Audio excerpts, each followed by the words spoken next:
Welcome everyone to the August 4th meeting of the Landscape Architects Technical Committee, and I will call the meeting to order. I have 10 a.m.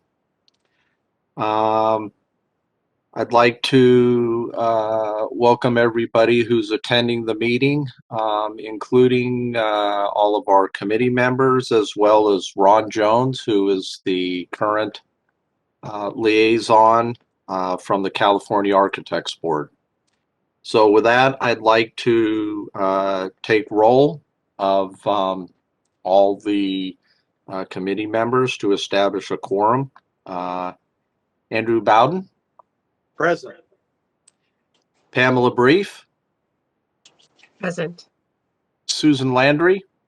Present. Patricia Trouth. Present. And myself, John Roshinsky, here. So we have established a quorum. I'll make a few brief announcements. This meeting is being webcast, and pursuant to the provisions of Governor Gavin Newsom's Executive Order N29-20 dated June 11, 2021, a physical meeting location is not being provided.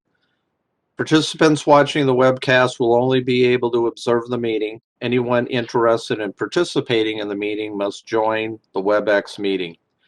Information and instructions to join are attached to the agenda posted on the LATC website. Committee members, please make sure to keep your microphones muted when you're not speaking, and obviously turn them on when you are. Members should keep their camera on during the meeting. When you speak, please, or when you want to speak, please raise your hand or use the raise hand feature. And when speaking, please identify yourself each time for the record. Again, I'd like to acknowledge Ron Jones for joining us today. Thank you, Ron. For having me. And for all LATC voting, if we vote today on any items, all motions and seconds will be repeated for the record, and votes on all motions will be taken by a roll call vote.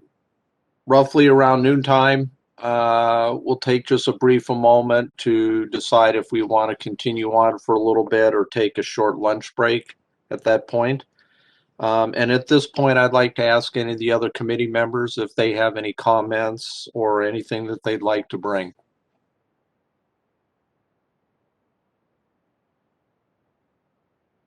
All right. With that, I will open the public comment period, and I will ask those public members that have anything that they would like to bring before the board, before we get into our agenda, that you can bring items. We will not be able to discuss those items if they're not agendized. At this point in time, I would like to ask the moderator to open for public comment. Thank you, Mr. Chair. I have opened up the question and answer panel, also referred to as the Q&A panel. If any member of the public would like to make a comment, please type "I would like to make a comment" using the field in the lower right-hand corner of your screen and submit it to all panelists. We are displaying instructions for your reference, and we'll give you a moment to access the feature.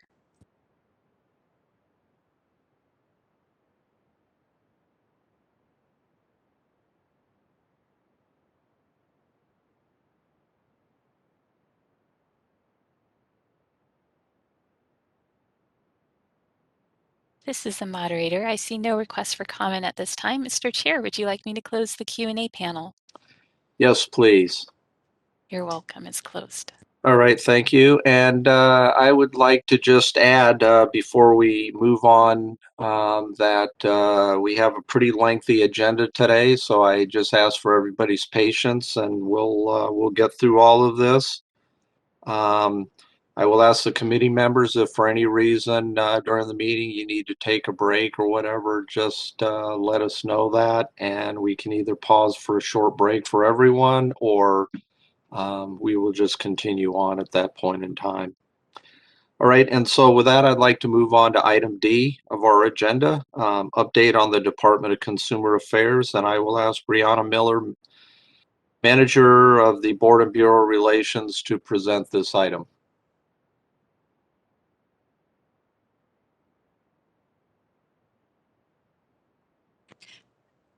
This is the moderator, and I will promote Brianna to a panelist. Excuse me, I didn't recognize her because the software made her name a little bit hidden. Good morning, everyone. Hopefully y'all can hear me just fine. Yes. Great, thank you. Well, it's nice to see some familiar faces. And as Chair Wyszynski mentioned, I'm Brianna Miller with Board and Bureau Relations at the Department of Consumer Affairs. And thank you for allowing me the opportunity to provide a department update this morning. I'll start my update by discussing COVID-19 safety measures. On July 26, the governor announced enhanced safety measures for employees in healthcare settings to combat the spread of COVID-19 and protect vulnerable communities. California is implementing a standard to require state workers and workers in healthcare settings to either show proof of full vaccination or be tested at least once a week. Workers who do not show proof of vaccination will be subject to regular COVID-19 testing and will be required to wear appropriate PPE. Questions from licensees about the healthcare worker requirements can be directed to the California Department of Public Health. Requirements for state workers are already being implemented, and DCA appreciates the assistance of staff. We will be in touch with any additional information we receive on this effort. Moving on to reopening guidance. We know things are moving quickly, and there is a lot of information, both official and unofficial. Statewide guidance for the use of face coverings from the California Department of Public Health remains in place unless a local health jurisdiction issues a stricter public health ordinance tailored for the situation in their communities. Currently, Los Angeles, Sacramento, and Yolo counties have issued health orders requiring face masks to be worn by both vaccinated and unvaccinated individuals while indoors. I encourage all members and the public to visit DCA's COVID-19 webpage for updates and resources on the state's reopening plan, public health guidance, vaccinator resources, vaccine distribution, and more. I'd like to touch on the continuance too of remote meetings. DCA is receiving many questions about when and how boards will meet again in person and whether they can also continue to meet remotely. The ability to meet remotely is tied to the governor's executive orders and the state of emergency. The executive order allowing remote meetings is set to expire on September 30th, after which time boards will be required to follow all aspects of the Open Meetings Act, including publicly noticed and accessible locations, unless a change in law happens. I think we all recognize the value of the cost savings and increased public participation associated with remote meeting options. In the meantime, DCA will do all it can to assist boards and bureaus to transition safely to in-person meetings and keep you informed of any changes to meeting requirements. Boards and bureaus are looking ahead to what changes can be made permanent for efficiency and employee well-being, such as telework and eliminating paper processes. And finally, I'd like to touch on required board member trainings and the learning management system. As a reminder, 2021 is a mandatory sexual harassment prevention training year. This means all employees and board and committee members are required to complete the training during this year. Please be advised that you will now access this training through the Learning Management System, or LMS, which is DCA's training portal. We have created profiles for each of you in the LMS and inform your executive officer and program manager of the steps you will need to take to log in and access the training. Board and Bureau Relations is also happy to assist you with any questions or concerns you may have about using LMS. Ultimately, the LMS will house your training records and may be used to sign up for other mandatory trainings.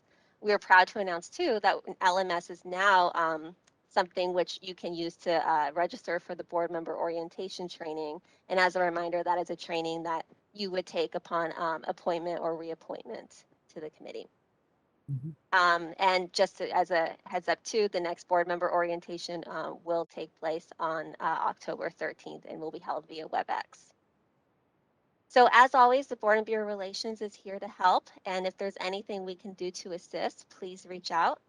And that concludes my presentation. I will hand it back over to Chair Wyszynski. Thank you for your time. All right, thank you very much. Do any of the other committee members have any questions or anything on that item? All right. I am not sure. Do we have to open this to public comment at all? Good morning, Mr. Chair. Yes, we should take public comment after each agenda item. Okay. Okay, thank you. So with that, I will ask the moderator to open this item for any public comment. Thank you, Mr. Chair. I have opened up the question and answer panel. If any member of the public would like to make a comment, please type "I would like to make a comment" using the field in the lower right-hand corner of your screen and submit it to all panelists.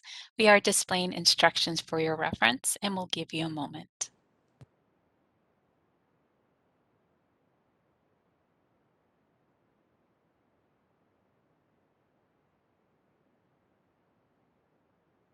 This is the moderator, and I see no requests for public comment at this time. Mr. Chair, would you like me to close the Q&A panel? Yes, please. Okay, it's closed. All right, thank you. All right, we'll move on to item E, Business Modernization Project Update by the Office of Information Services, and I will ask Lisa Rangel, Project Director with OIS, to present this item. Thank you, Mr. Chairman and committee members. My name is Lisa Rangel with the Department of Consumer Affairs, Office of Information Services. I am the project director for the second cohort of the Business Modernization Initiative. I'd like to provide a brief background on the Business Modernization Initiative. The LATC is one of 17 programs currently undergoing Business Modernization Initiative, and it is one of 5 programs currently in Cohort 2. Each program goes through extensive business process mapping and functional requirement gathering with the assistance of DCA's Organizational Improvement Office. Then, with the assistance of DCA's Office of Information Services, proceeds through the California Department of Technology's Project Approval Lifecycle, which consists of 4 stages, and finally, system implementation. I would like to emphasize that the Business Modernization Initiative is highly business-driven, while the Organizational Improvement Office and the Office of Information Services play a role in the Business Modernization Initiative.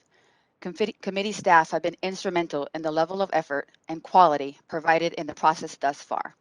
It is truly the critical key to the success of the overall project. With that, I'd like to provide some recent accomplishments and key milestones we've completed to date. LATC was the second program in the cohort to complete business process mapping and functional requirements gathering. We've completed and been approved by CDT for stages 1 and 2 of the project approval lifecycle. We are currently in stage 3 and have developed a significant amount of procurement documentation during several working sessions in partnership with CDT and their State Technology Procurement Division. The procurement documentation will be utilized during stage 4 as we commence the solicitation activities for system integration services. We have formed our executive steering committee with leadership from each board and bureau and committee, and we've established our project charter and governance plan.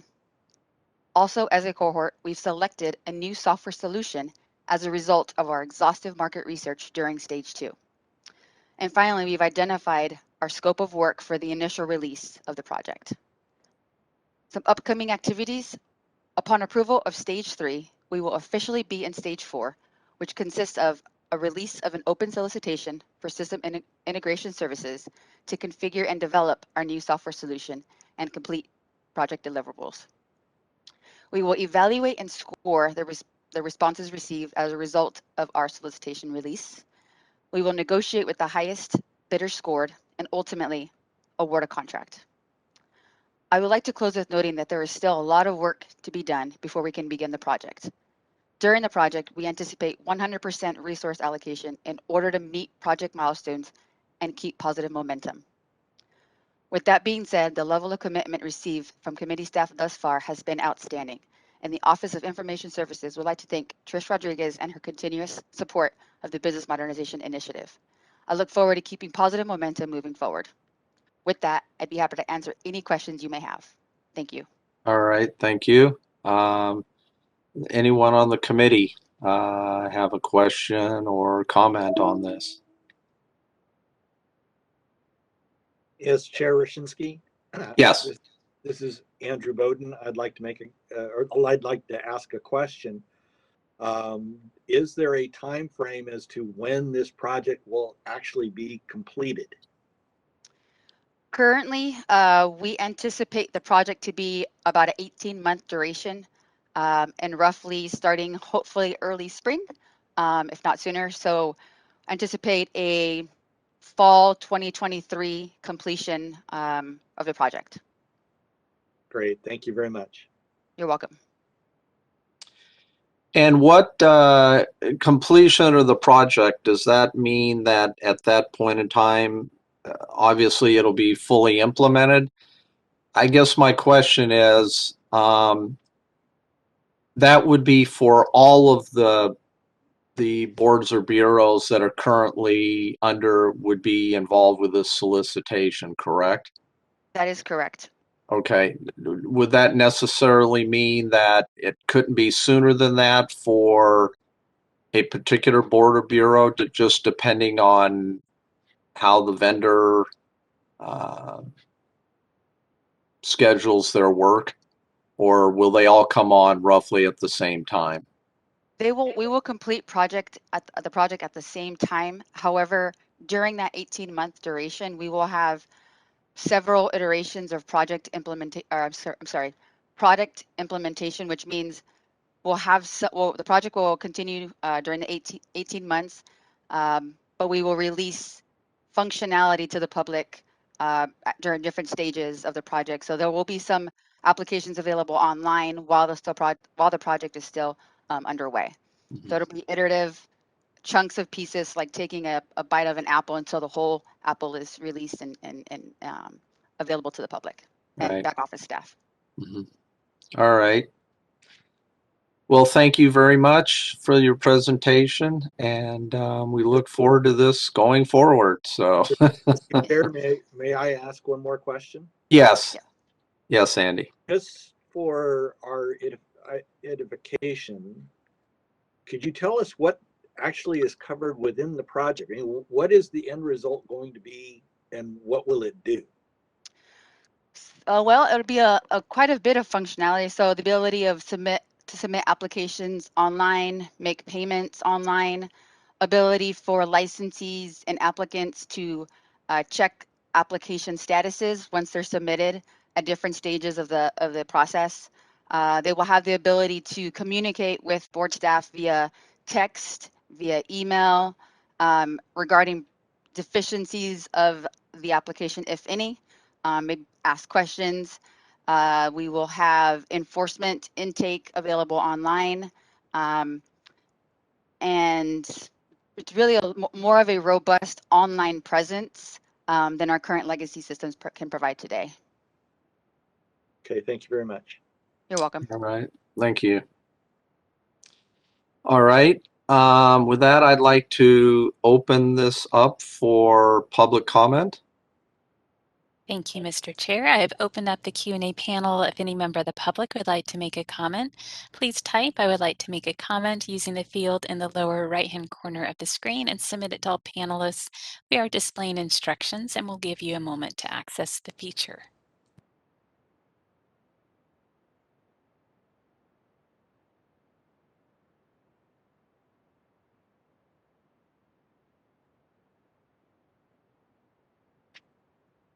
This is the moderator. I see no request for public comment at this time. Mr. Chair, would you like me to close the Q&A panel?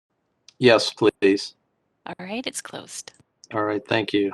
All right, with that, we'll move on to item F, review and possible action on the April 29th, 2021 LATC meeting minutes.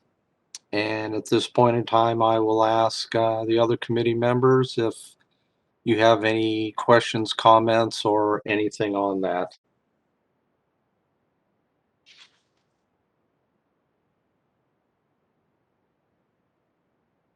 Mr. Chair, I make a motion to approve the minutes as presented. All right, do we have a second? I'll second. Okay. Yeah, the only comment that I have is on page 9 of the minutes. It looks like the third paragraph down. I believe that the word assembly should be capitalized because I believe that that's a proper noun, and that's the only thing that I saw in there. So we have a motion to approve the minutes. I would ask that the motion include that one correction. And with that, I will ask if there's any public comment on this item. Thank you, Mr. Chair. I'm opening up the Q&A panel. It is now available, and if any member of the public would like to make a comment on this agenda item, please type "I would like to make a comment" using the field in the lower right-hand corner of your screen and submit it to all panelists. We are displaying instructions for your reference.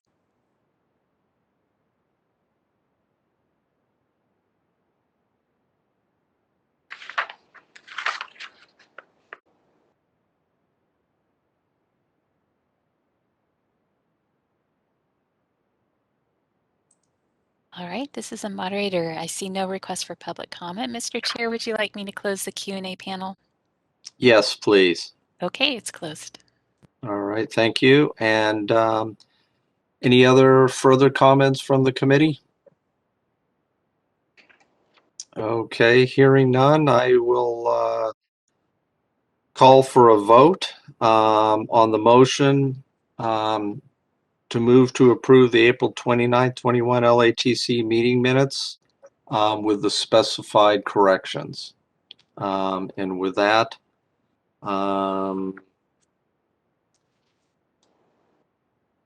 Andrew Bowden, Aye. Pamela Brief, Aye. Susan Landry, Aye. and Patricia Trouth. I'm abstaining since I didn't Okay. attend the meeting. Okay, and John Roshinsky is an aye. Motion passes. All right, we will move on to item E, or excuse me, item G, review and possible action on the May 25th, 21 LATC meeting minutes. And these were the minutes that basically covered the special meeting that we held to address the LAAB comments.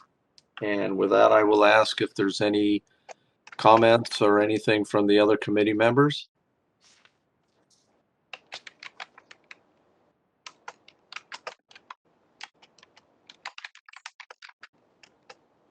Mr. Chair, I make a motion to approve as presented. All right, do I have a second? Pamela Brief, second. Oh, sorry. Okay. Okay, we have a second on the motion. At this point in time, we have a motion to approve the the May 25th, 2021 LATC meeting minutes as submitted. I will ask for any public comment at this point. Thank you, Mr. Chair. I've opened up the Q&A panel, and if any member of the public would like to comment on this agenda item, please type "I would like to make a comment" using the field in the lower right-hand corner of your screen and submit it to all panelists. We are displaying instructions for your reference.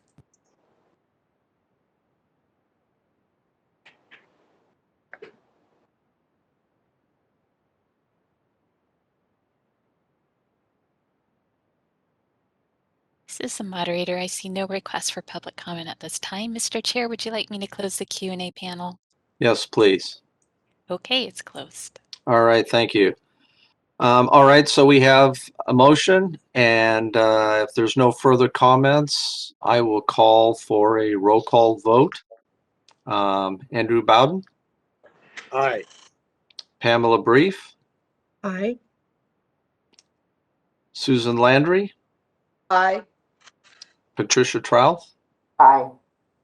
and John Roshinsky is an aye. The motion carries unanimously. All right, thank you for that. We will now move on to the program manager's report. Update on LATC's administrative management, and I will ask Trish Rodriguez, our program manager, to make this presentation. Good morning, everyone. This is Trish. So starting with the budget update, the budget bill was signed by the governor on July 12th, and LATC had submitted an out-of-state travel request. That out-of-state travel request was approved to come to Florida in September. Next on the report is the business modernization update, and we just received an update from Lisa on that, so I'll just skip over there. The board meeting dates are included as well as the LATC meeting dates. LATC is planning to hold a 2-day meeting, November 4th through 5th, with strategic planning to be conducted on November 5th. Prior to the meeting, DSA Solid will conduct an environmental scan, including interviews with stakeholders, committee members, and staff in September. We did receive from the DSA update regarding COVID-19. And I just wanted to add that staff continue to telework as well as work in the office. Included in the report is information from my last outreach effort, and that presentation was presented on April 15th. UC Berkeley students, 20 students were in attendance. Survey responses were collected and have been included in the report. The overall feedback was very positive. Personnel update, the assistant executive officer position is vacant. And also we were able to establish a new limited term associate governmental program analyst position effective July 1st of 2021 to assist during the business modernization. In the social media, LATC maintains a Twitter account with 216 followers. Since our last meeting in April, the account received 2 additional followers. Also, since our last meeting, we have posted information regarding COVID-19, including available resources, amplified the governor's message regarding climate change and the recent drought, emergency proclamation, announced recruitment of technical experts to assist enforcement staff in reviewing cases, announced regulatory proposals for sections 2640 education and training credit, and 2620.5 requirements for an approved prescription certificate program, and posted information regarding upcoming LATC. We also received an update on training that's due. I just wanted to add that policy acknowledgement forms are actually. For our website, we have updated items to our website, including posting of several regulatory packages. However, most notable is the completion of remediating all inaccessible documents on our website by LATC staff, completing implementation requirements of Assembly Bill 434 by the set July 1st deadline. No pages needed to be removed from the website. The original estimate to remediate approximately 6,400 pages at $5 a page through a vendor would have cost over $32,000. That concluded training opportunities here and work together to enhance their skills, including becoming proficient in remediating complex documents such as those of tables, graphs, and charts, and were able to complete the task prior to the deadline.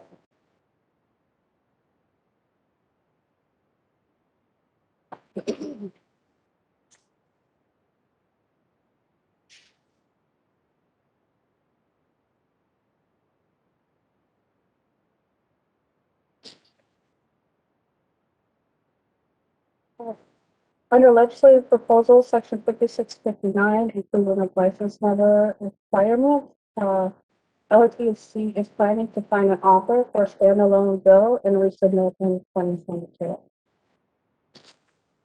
An update on some of our regs, section 2611, abandonment of application, and 2612.5, inclusion of candidate files, 2616, application for licensure following examination. This package was noticed on June 2nd, and the public comment period ended on July 20th. No comments were received, and staff are preparing the final document for internal approval before submitting to opportunity of the plan. Section 2615, form of examinations, and 2620. This package extends package for licensure. The package was noticed on the 7th, and commenced the 45 days of the comment period for full review and inspection. One comment was received and was discussed under agenda I later on. Section 2620.5, requirements for include certificate program was noticed on July 1 and the public comment period ends on August 24. Staff may be able to prepare final documents once the public comment period. 2630, issuance of citation, and 2630.2, appeal application. This proposal may be shortly appreciated with them. 2671. Excuse me, I'm sorry to interrupt. I'm starting to have a hard time hearing Trish. Her microphone is beginning to get a little garbled.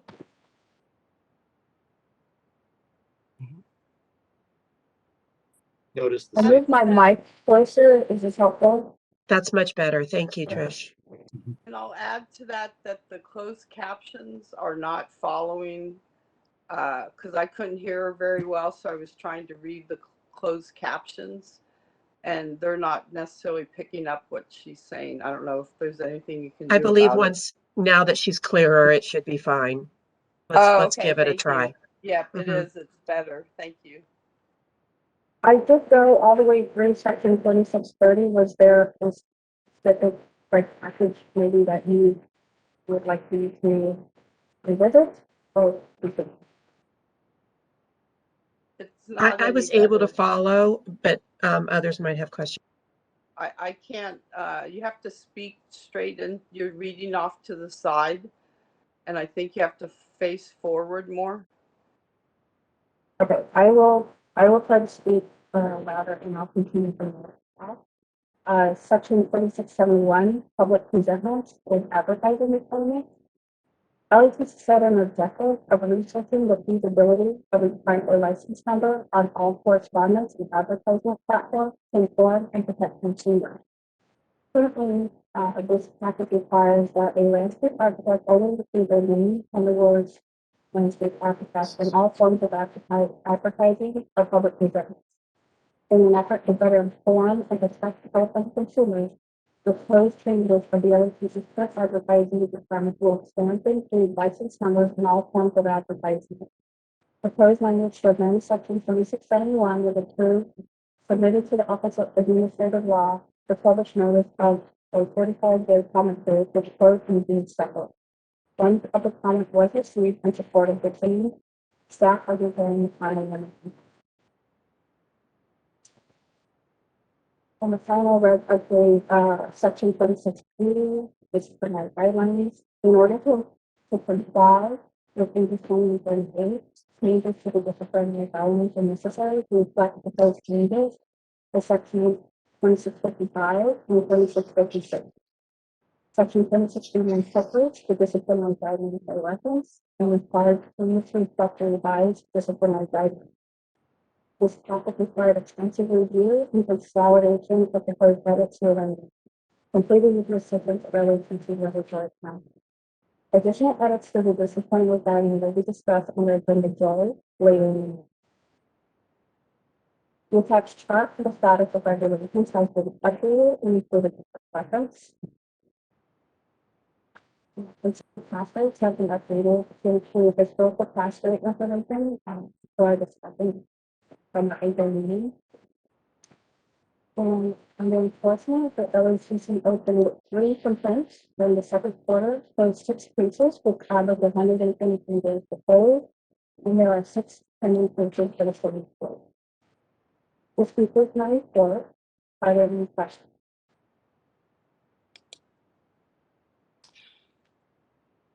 I don't have any specifically, but can I ask the moderator if it's possible to figure out why it's being really difficult to hear Trish? This is the moderator, and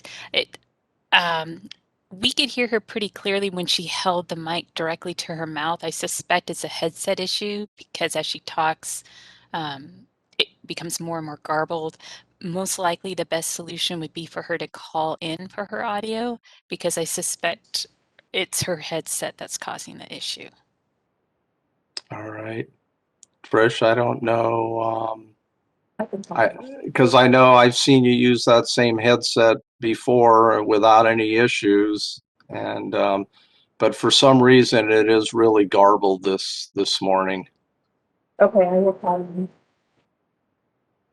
So the second part of this section of the packet includes the enforcement update. So I'll ask Stacy to go ahead and provide that update.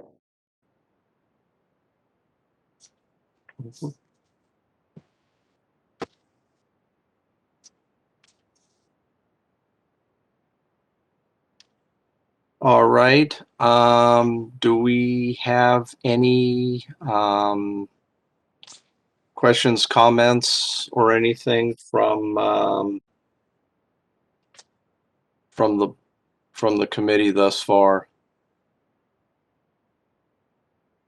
Okay. All right. Stacy, if you'd like to go ahead and present on the enforcement. Yeah. So last year, we had, at the end of the fiscal year, we had only 7 pending enforcement cases, which is pretty good for us. Our goal is to complete cases within 270 days, and we completed, our average time to complete our internal investigations was only 86 days, so that's quite a bit under.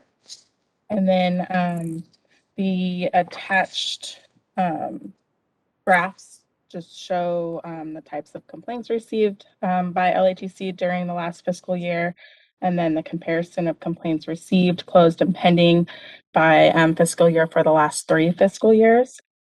The comparison of age of pending complaints by for the last 3 fiscal years, and then a summary of closed complaints for the last 3 fiscal years. So if you have any questions about any of those graphs, then I'd be happy to answer any of them. Yes, Susan? Yes, thank you. I'm looking at the enforcement program report, attachment H.2, page 1, and down at the bottom it says complaints received, complaints closed. There's 29 received for this fiscal year and there's 31 closed. Does that mean those extras are carryovers? Yeah, so the extra complaints closed were from the pending cases from 2019-20. Okay. I thought so, but I just wanted to check. Yeah. Thank you.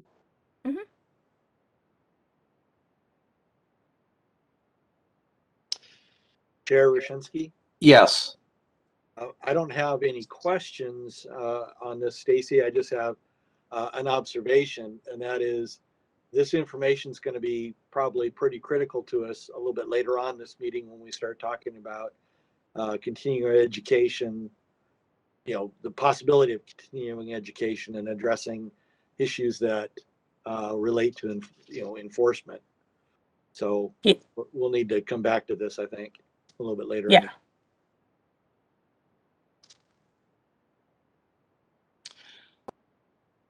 I have a question. I'm looking on page 13, LATC enforcement program, and I see down here that there is one settlement report that is pending, but it does not look like we have any disciplinary actions. Is that,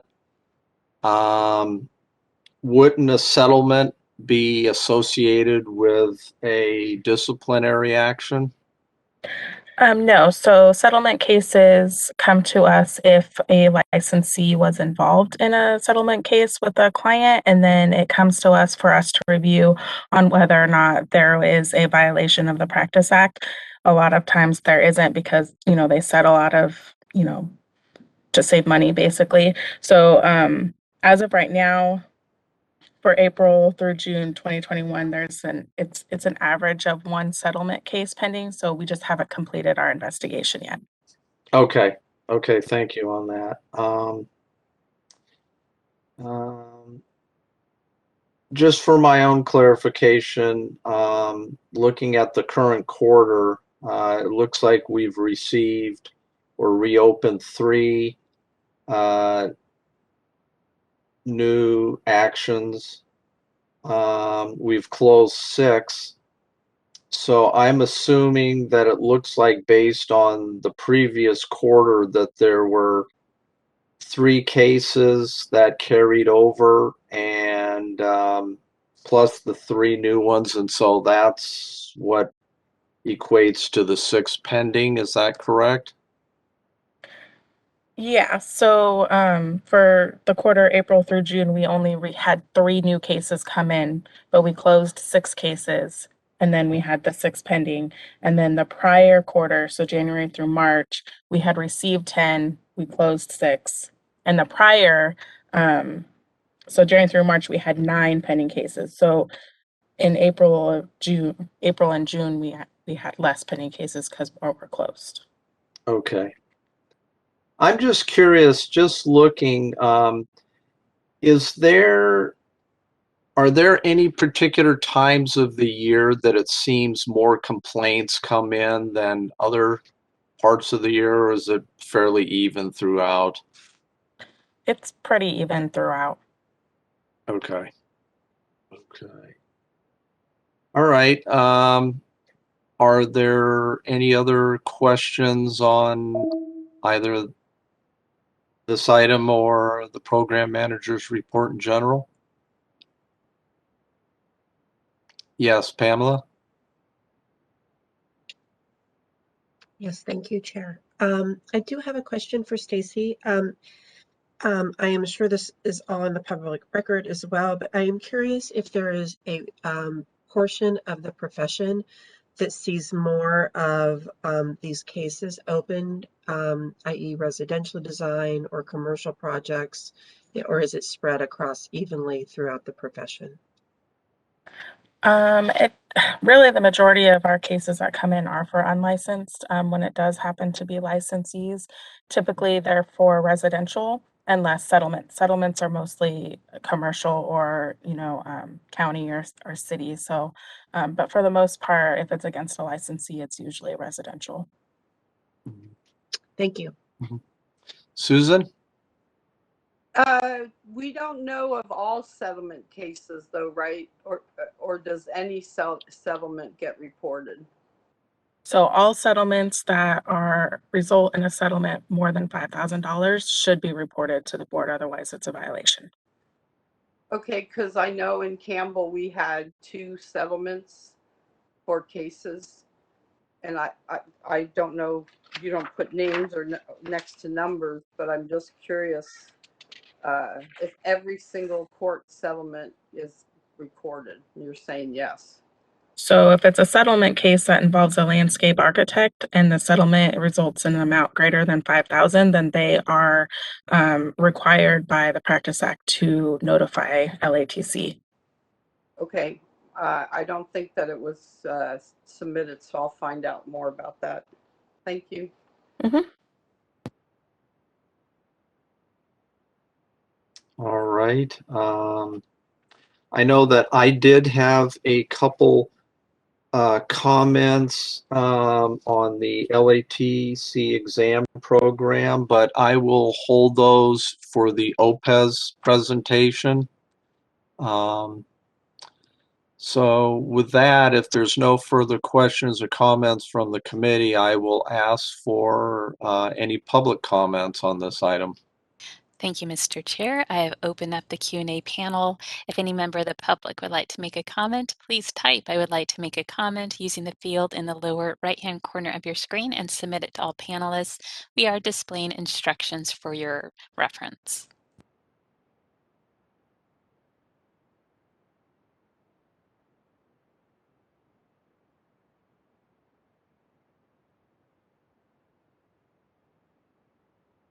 All right, this is the moderator. I see no request for public comment at this time. Mr. Chair, would you like me to close the Q&A panel? Yes, please. Okay, it's closed. All right, thank you. All right, we will move on to item I, review and possible action on modified proposed regulatory language for California Code of Regulations, Title 16, Division 26, Article 1, Section 2620, Education and Training Credits. And I will ask Trish, I will ask Trish to present this. Thank you. Hopefully you can all hear me better now. Yes, thank you. Okay. On June 7th, during the 45-day public comment period, LATC received a comment from Stephanie Lampervan, Director of Landscape Architecture Program at the UCLA Extension, concerning proposed changes to Section 2620A 11. Specifically, she advised staff that the proposed subdivision did not capture the original intent of the regulation, and that if approved, the pathway outlined in A11 would exclude UCLA Extension experience because the program does not consist of at least a 4-year degree curriculum. In response, LATC made proposed changes, and the new proposal required a 15-day comment period, which was noticed on June 24th, and the public comment period ended on July 9th. No comments were received regarding the modified regulatory proposal. The committee is asked to review and approve the attached modified regulatory proposal for recommendations to the board.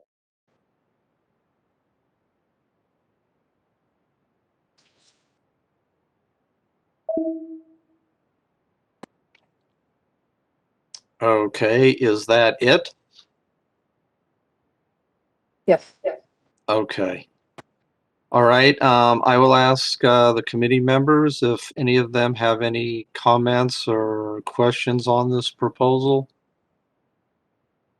Mr. Chair, this is Yes. this is Andrew Bowden, and I need to ask legal counsel if I need to recuse myself from this discussion because I had been a member of the UCLA Guidance Committee for a period of about 12 years. And even though I am no longer a member of that committee, I just wanted to see if I need to, if I'm allowed to be a part of this discussion. Member Bowden, yes. If you're not currently an employee there, then you would not have a financial interest, and you could continue to participate in this item. I never was employed there. I was a member of a committee just as a participant. I see. The same analysis holds then. Okay, thank you very much. I appreciate it. And Pamela, you had a question on that as well, I assume?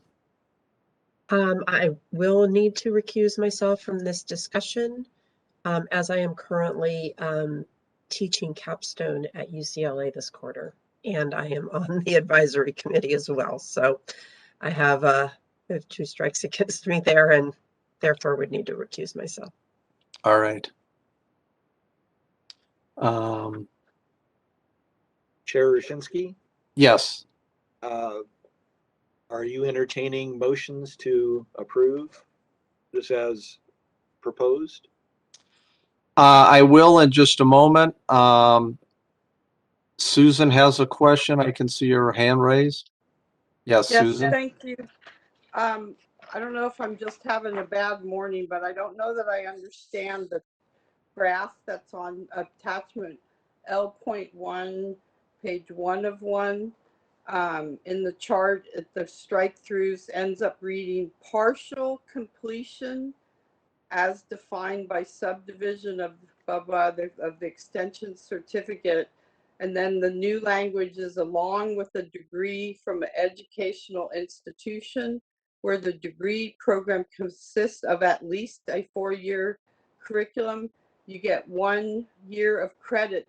How many years of completion? Because it says partial completion.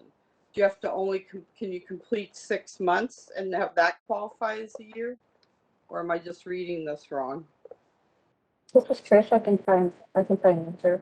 So the full body of the text is not included here, since the changes just refer to this. Can you hold the mic closer? I can't hear what you're saying.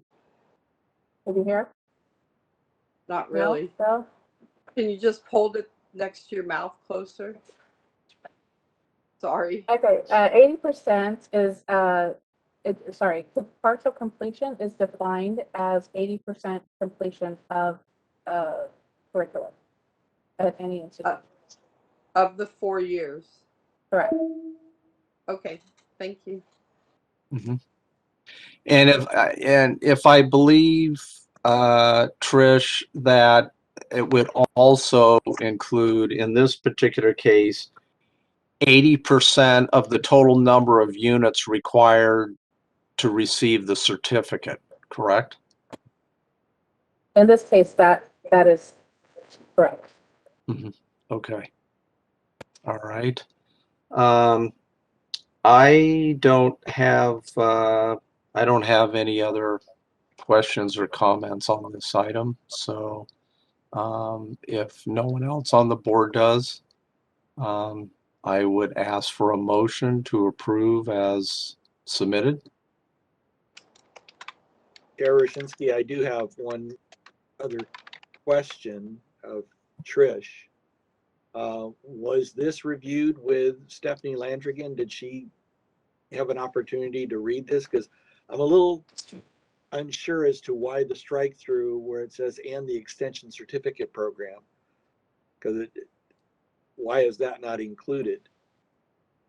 Staff did work closely with Stephanie.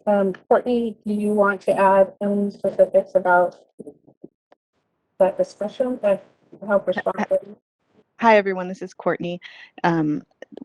That particular portion was an oversight, I believe, when you initially reviewed the full proposal, that it included that and the extension certificate program approved or must consist of at least a 4-year curriculum.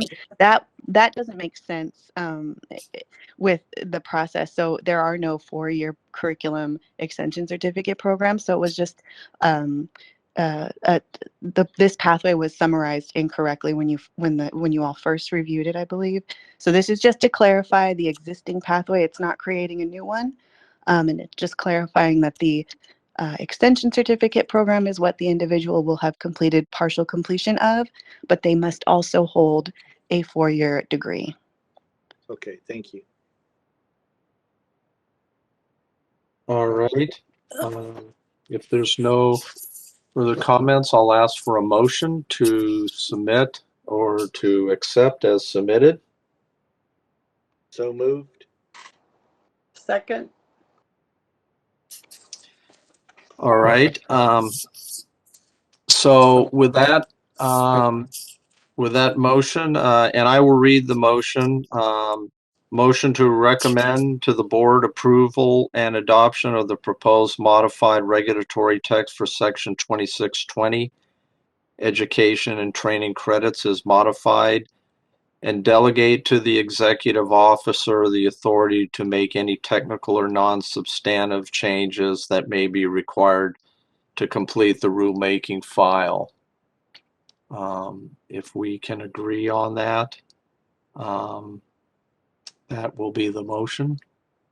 Yes. Yeah. So would the maker of the motion please just assent to that in the second? I agree to that. Excellent. Okay, and who made the second? That was Susan. Okay. Up.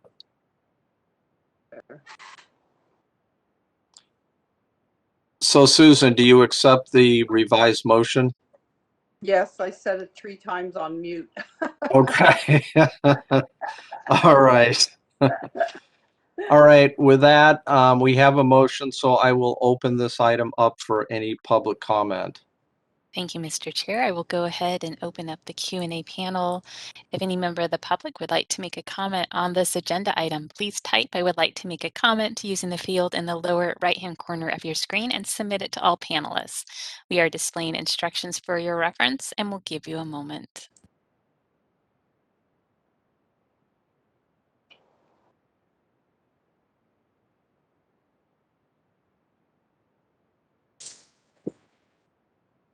All right, this is the moderator. I see no request for public comment at this time. Mr. Chair, would you like me to close the Q&A panel? Yes, please. Okay, it's closed. All right. Thank you. All right. So we have a motion. Are there any further comments, questions, anything from the committee? Okay. Hearing none, I will call for a vote on the motion to recommend to the board approval and adoption of the proposed modified regulatory text for section 2620, education and training credits, as modified, and delegate to the executive officer the authority to make any technical or non-substantive changes that may be required to complete the rulemaking file. And with that, I will call for a roll call vote. Andrew Bowden. Aye. Pamela Brief. I recuse myself. Susan Landry. Aye. Patricia Trouth. Aye. And John Roshinsky is an aye. The motion carries. All right, thank you everyone for that. We move on to item J, review, discussion, and possible action regarding staff request to reconsider previously approved text to amend Title 16 California Code of Regulations, Section 2680 Disciplinary Guidelines, and authorization to initiate a new rulemaking. And with that, I will ask Trish to briefly introduce this, as well as DCA Regulatory Attorney Karen Halbo. Yeah, so Karen will go ahead and present this item, as I mentioned in my program manager's report. There's been extensive amount of work that both staff and legal counsel have done both on the language as well as the guideline itself. So, or the guidance. So, Karen, you can go ahead and present. Okay. We've provided in the materials a memo that describes each one of the changes by legal and what was the point of that. And then in the disciplinary guidelines themselves, we've yellow highlighted wherever there was a change from the previously approved language in the disciplinary guidelines. This was gone over very closely by some of the senior legal counsel who have done a lot of work with enforcement and really want your guidelines to be useful. In looking over the materials before the meeting, staff pointed out we have a typo, but it's not in the newly revised language. It's on page 5 under section D for cost reimbursement.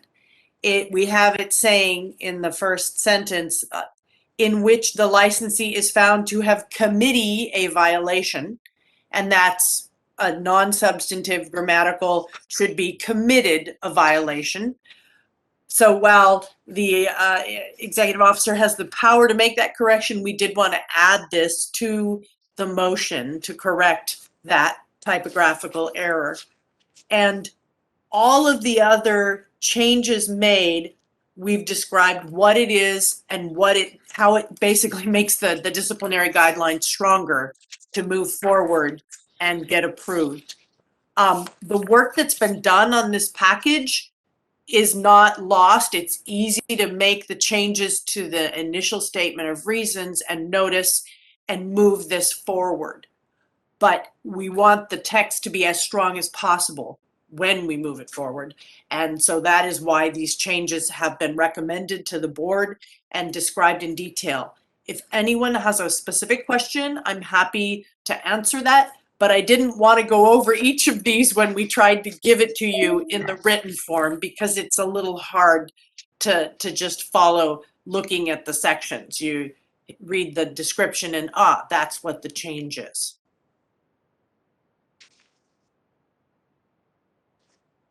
All right, and my understanding is that this is basically designed to bring it into conformance with other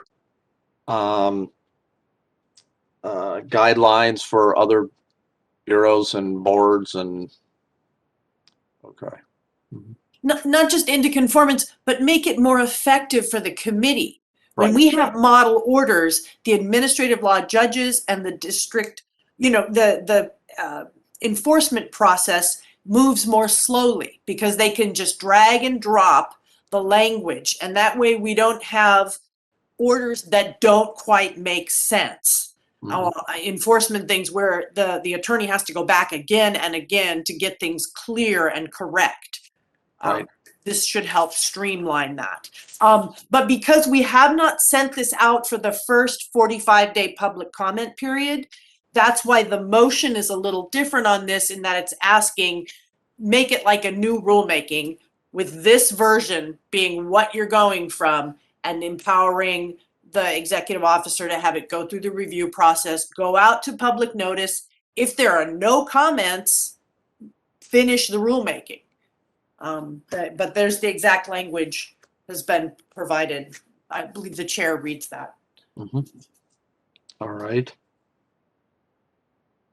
And I'm assuming that in the meantime, the existing regulations as they are is what the administrative law judges and the others are utilizing at this point in time, correct? Correct. Okay. Pamela, you had a question? Oh, Pamela, you're. Yes, it was bound to happen, wasn't it? I don't have a question. I have actually a comment, and it's really a thank you to staff and legal. This is amazing, and I found it so. Thank you for putting the information up front that described, and then the document behind. I could follow and flip through as I was reviewing this prior to today. I have no questions because of the fabulous job you did on this document. So thank you very much. I'll ditto that. I found it so easy to read. The yellow highlight, it helped a lot. Just the thoroughness of going through this, I'm very impressed. So great job, guys.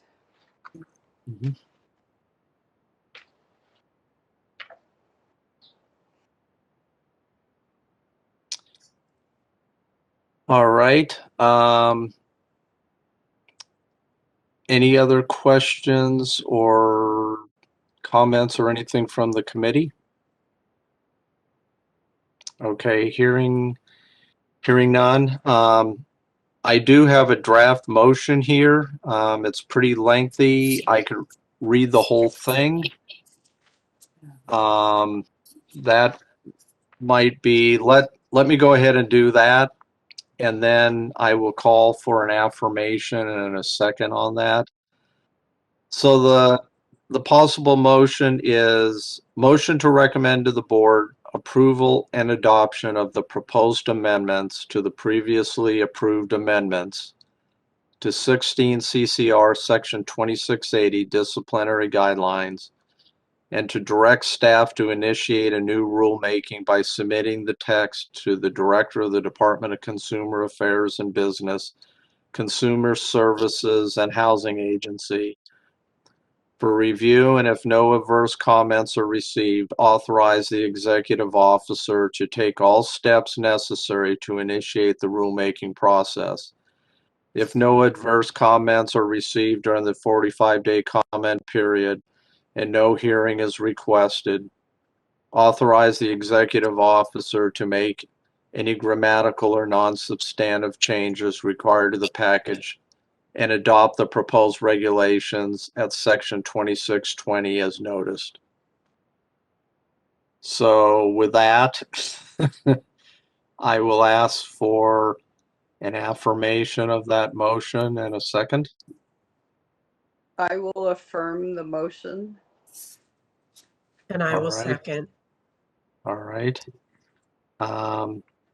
So we have a motion, and with that, I will open this up for any public comment.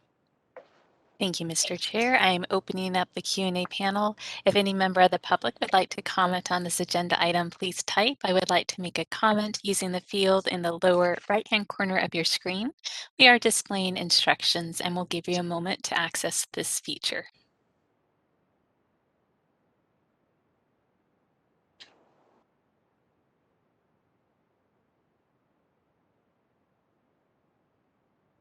This is the moderator. I see no request for public comment at this time. Mr. Chair, would you like me to close the Q&A panel? Yes, please. Okay, it's closed. All right, thank you. All right, we have a motion. If there's no further comments or questions, I will call for a roll call vote. And on the motion to recommend to the board approval and adoption of the proposed amendments to the previously approved amendments of 16 CCR section 2680 disciplinary guidelines, and to direct staff to initiate a new rulemaking by submitting the text to the Director of the Department of Consumer Affairs and the Business Consumer Services and Housing Agency review. And if no adverse comments are received, authorize the executive officer to take all steps necessary to initiate the rulemaking process. If no adverse comments are received during the 45-day comment period and no hearing is requested, authorize the executive officer to make any grammatical or non-substantive changes required to the package and adopt the proposed regulations at section 2620 as noticed. So with that, I will call for a roll call vote to approve the motion. Andrew Bowden, Aye. Pamela Brief, Aye. Susan Landry, Aye. Patricia Trouth, Aye. and John Roshinsky is an aye. The motion carries unanimously. All right, thank you everyone for that. We will move on to item K, review and discuss 2021 legislation, and I'll ask Laura Zuniga to present this item. Good morning. I just have a few items to go over. The first item is Assembly Bill 107. And this bill would require all boards within the Department of Consumer Affairs to issue a temporary license to military spouses that currently qualify for expedited processing. Right now, there's about 7 or 8 boards that issue these temporary licenses. So this is going to require all boards to do so. The language does provide that the applicant would need to complete the criminal background check if that's applicable to the board or to LATC, which it will be next year, and pass a California law and ethics exam if required. LATC doesn't have very many applicants that currently apply that qualify for this expedited processing, so hopefully it won't be a significant impact. Do any members have any questions on this item?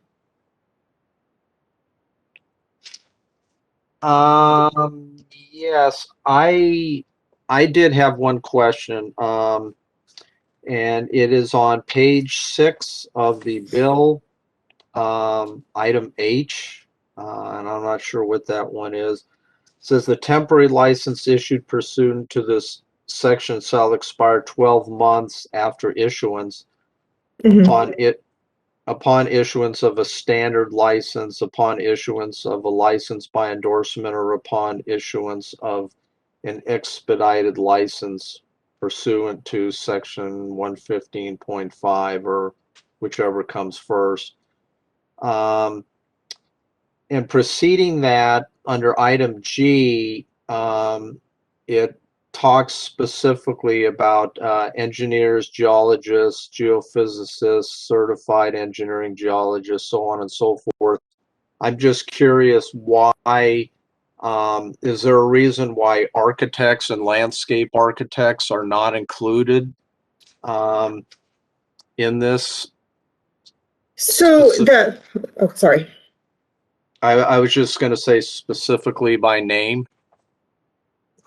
Yeah, I'm not sure why they called out the board of professional engineers, land surveyors, and geologists, why they named all their specific exams, but there's language earlier in the bill that would apply the California law and ethics exam requirement to other applicants, so for other boards. So, so I'm not sure of the reasoning why they named those specifically, but there is more general language that's meant to apply to the other boards. Okay, thanks. And then on the length of time, yeah, the temporary license is not valid for the same amount of time. So once they have the temporary license, they need to go through the regular process. So the assumption is that when they apply for their temporary license, they would essentially be applying for reciprocity at the same time, something to that effect. Right. Yeah. Okay. All right. All right. I think that was the only question that I had on that one. Okay. Thank you. Okay, so the next item is Assembly Bill 1010. This bill is also in the Senate Appropriations Committee, and this bill is going to require architects to complete 5 hours of continuing education in zero net carbon design. This is an additional 5-hour requirement, so architects will now need to complete 10 hours of CE, 5 in disability access, and 5 in zero net carbon design. And then this requirement will take effect, and then the board will adopt regulations to help further define it. Does anyone have any questions on this item? I do not believe so. I do not. Okay, great. Okay, so the last one is Senate Bill 607. This bill is also in the Assembly Appropriations Committee. This has 2 provisions that would impact LATC. First, it contains the implementation language to allow LATC to implement the fingerprint requirement starting next year. This is language that was originally in a bill last year. Department of Justice had some concerns, so we worked out the technical issues, and this can go forward, and this requirement can start next year. But the bill also requires all boards within DCA to waive the application fee and initial license fee for all military spouses who currently qualify for expedited processing. So the similar pool of people that could get the temporary license, they can now get a fee waiver for their initial license fee and application fee. Again, it should be a small number of applicants for LATC, but it does provide them an additional benefit. Mm-hmm. Yeah, I do have one question. It looks like, let's see, I'm looking here. It would be under item 1, the last paragraph of that item. It states that it would require board to waive the licensure application fee and initial or original license fee for the applicant who meets these expedited licensing requirements. Do you know why, if there's a reason why they decided that whoever applies for this shouldn't have to pay any fees at all? I mean, it doesn't make sense to me, other than I guess the assumption would be that they're also applying for reciprocity, and so that's where the agency would be recovering the costs. I'm not sure that's the case. I think it's just the legislature has tried to do a variety of different things to benefit military spouses who can have difficulty, maintaining their careers at, as their spouse is transferred, from different jurisdictions. So I think it's just one additional effort to provide them a benefit that would make it maybe a little bit easier for them to maintain, their work and their license. So it is, since we're a special fund entity, the cost is just borne by the other licensees. But again, hopefully it's a relatively small number in the sense that it won't have a significant fiscal impact on LATC. Right. All right. Thank you. Okay. Thank you. Susan? Chair Roshinsky, could I ask a question of Laura? Yes. Real quick. Laura, I just wanted to reaffirm that the fingerprint requirements are for new applicants only. It's not for existing licensee population. Is that correct? That's correct. Okay, thank you very much. All right, Susan? That was my same question. If all, I mean, we've got what, 4,000, we're up 4,000 or 5,000 in our numbering. So no one has to get fingerprinted that's already licensed. Right. It'll apply to new applicants only. And why is that? Why isn't the You know, people that it's are probably, licensed? yeah, I'm trying to remember as we worked on this language. I think it was just because of concern kind of the workload of trying to fingerprint everyone and do the processing of that on the staff end. So, you know, starting at going forward with new applicants. And I think in the board and LATC's next sunset review, you know, the legislature might consider whether they want to make a change to that. But, you know, that's kind of the starting point, is an easier way to implement the requirement. It doesn't make sense to add it now, even, and then put a time period of when to, like a 2-year grace period for the board. Well, we don't have the authority to require it now for anyone beyond the new applicants. Okay. So the legislature would have to make further revisions to apply to existing licensees. But we're here today to, are we here today to add or ask for changes to this 607? Not really at this point. It's fairly late in the process. So we really only looked for the language to allow LATC to implement it, but to make the change to apply to existing licensees would be a bigger policy change. Okay. And then it would also be different because Architects Board also only applied it to new applicants. Right. Thank you. All right. Any further questions, comments for Laura? If not, I will ask the moderator to open this item up for public comment. Thank you, Mr. Chair. I have opened up the Q&A panel.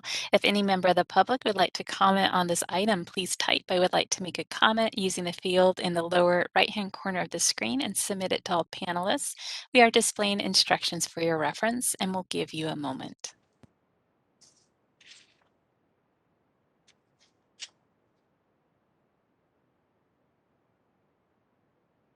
All right, we do have a participant that would like to make a comment, individual identified as Tracy. So Tracy, I will click on you and it will give you permission to unmute yourself. So I am giving you that permission and you should be able to unmute yourself.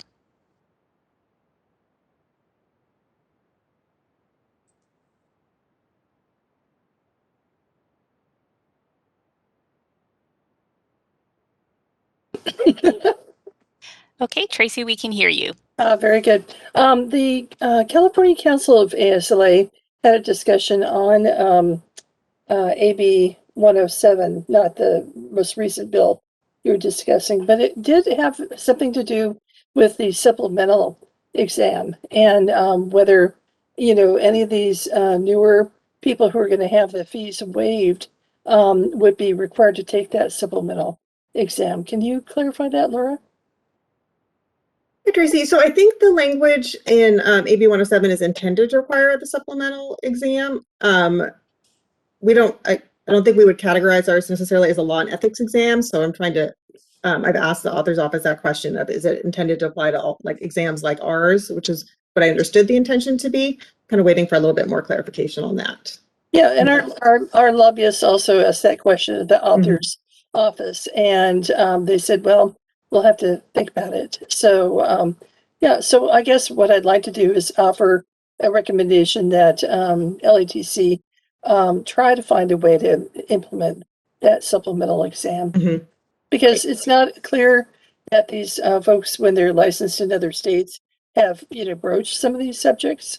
And that's the reason why we wanted to at least have a little bit of a more level playing field, you know, for the licensees. Yeah, absolutely. And to make sure that all licensees in the state are meeting those same requirements. So definitely we'll keep working on this. Thank you. All right, and that is the last of our requests for public comments. So Mr. Chair, would you like us to close the Q&A panel? Yes, please. Okay, it's closed. All right, thank you. All right. We will move on to item L, presentations by DCA Office of Professional Exam Services on the examination performance statistics for the landscape architecture registration exam and California supplemental exam. And I will ask Trish to introduce Dr. Robert Calvert from the Office of Professional Exam Services. Thank you, John. So historically, the pass rates for California candidates in the national exam, the landscape architect registration examination administration, have been slightly lower than the national pass rate. So we've asked OPAS to conduct an analysis of the pass rate for the LAIR and the California supplemental exam. So today we have Dr. Robert Calvert, data specialist from the Office of Professional Exam Services, who will provide the presentation on passing scores.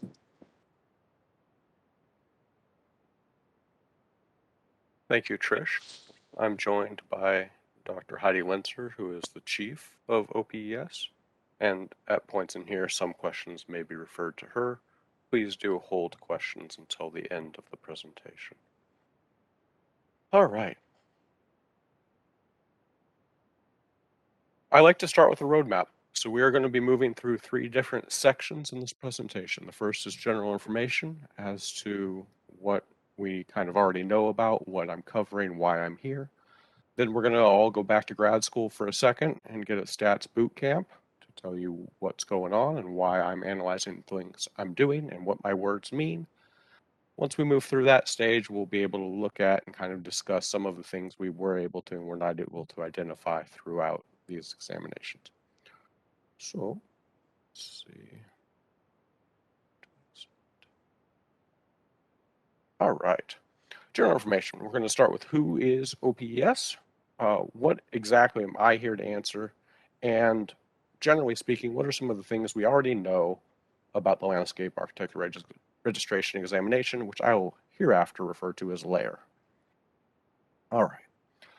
So OPS is a subsection of DCA, and we exist to give professional consultation to boards regarding exam construction and statistical evaluation, as well as the validity of exams. We will look at what is generally done in the field, we've got technical standards, and we are here really to be the experts when you guys have questions that relate to examinations.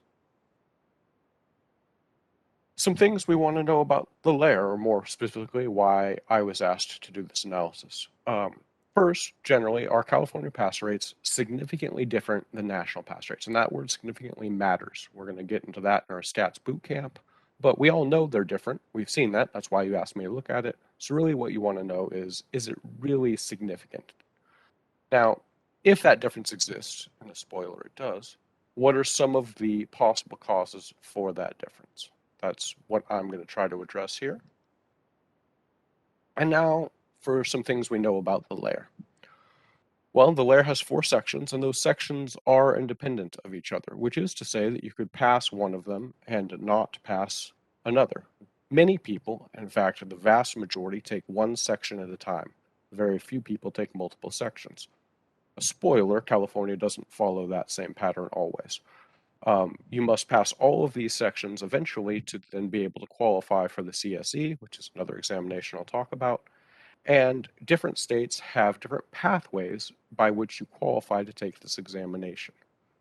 So that is another area we'll kind of discuss some of the differences that exist. The 4 sections, in case you're not aware, are project and construction administration, inventory and analysis, design, and the grading, drainage, and construction documentation. It's also important to note that at a national level, all of these sections have roughly comparable pass rates. There isn't one section that's generally viewed as considerably harder than another, though states by themselves do have different pass rates by section. I'm also going to be talking about the supplemental examination. So the supplemental examination is California specific, and it requires that you've already passed the LAIR, which means that we have a subsection of our population at this point. People have already passed a hard national test, and now they're taking a state-specific test. The pass rates recently are comparable to the layer, though that's just within the last 2 years and isn't necessarily something that is desirable or undesirable. It's just a fact.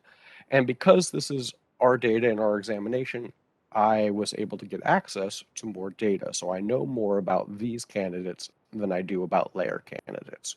So we're going to kind of be switching between these two examinations. I'll try to be very clear which examination I'm talking about, but we're trying to understand our population and by connection why people may not be passing at the same rate as they do in other states. Okay. It's important when we run this type of analysis to know what data is available. And by available, I don't mean exists in the universe. I mean exists in my possession and I can analyze it.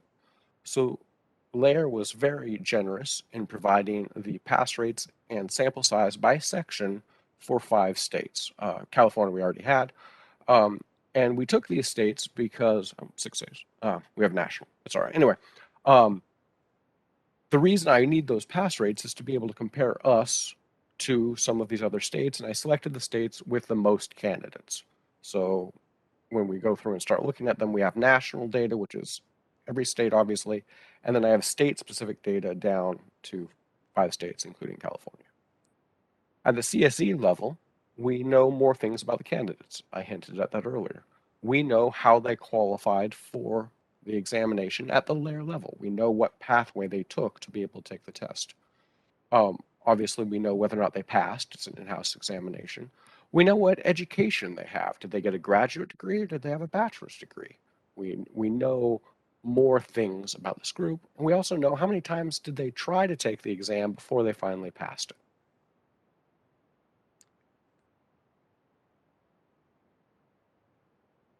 Graduate school, again, briefly.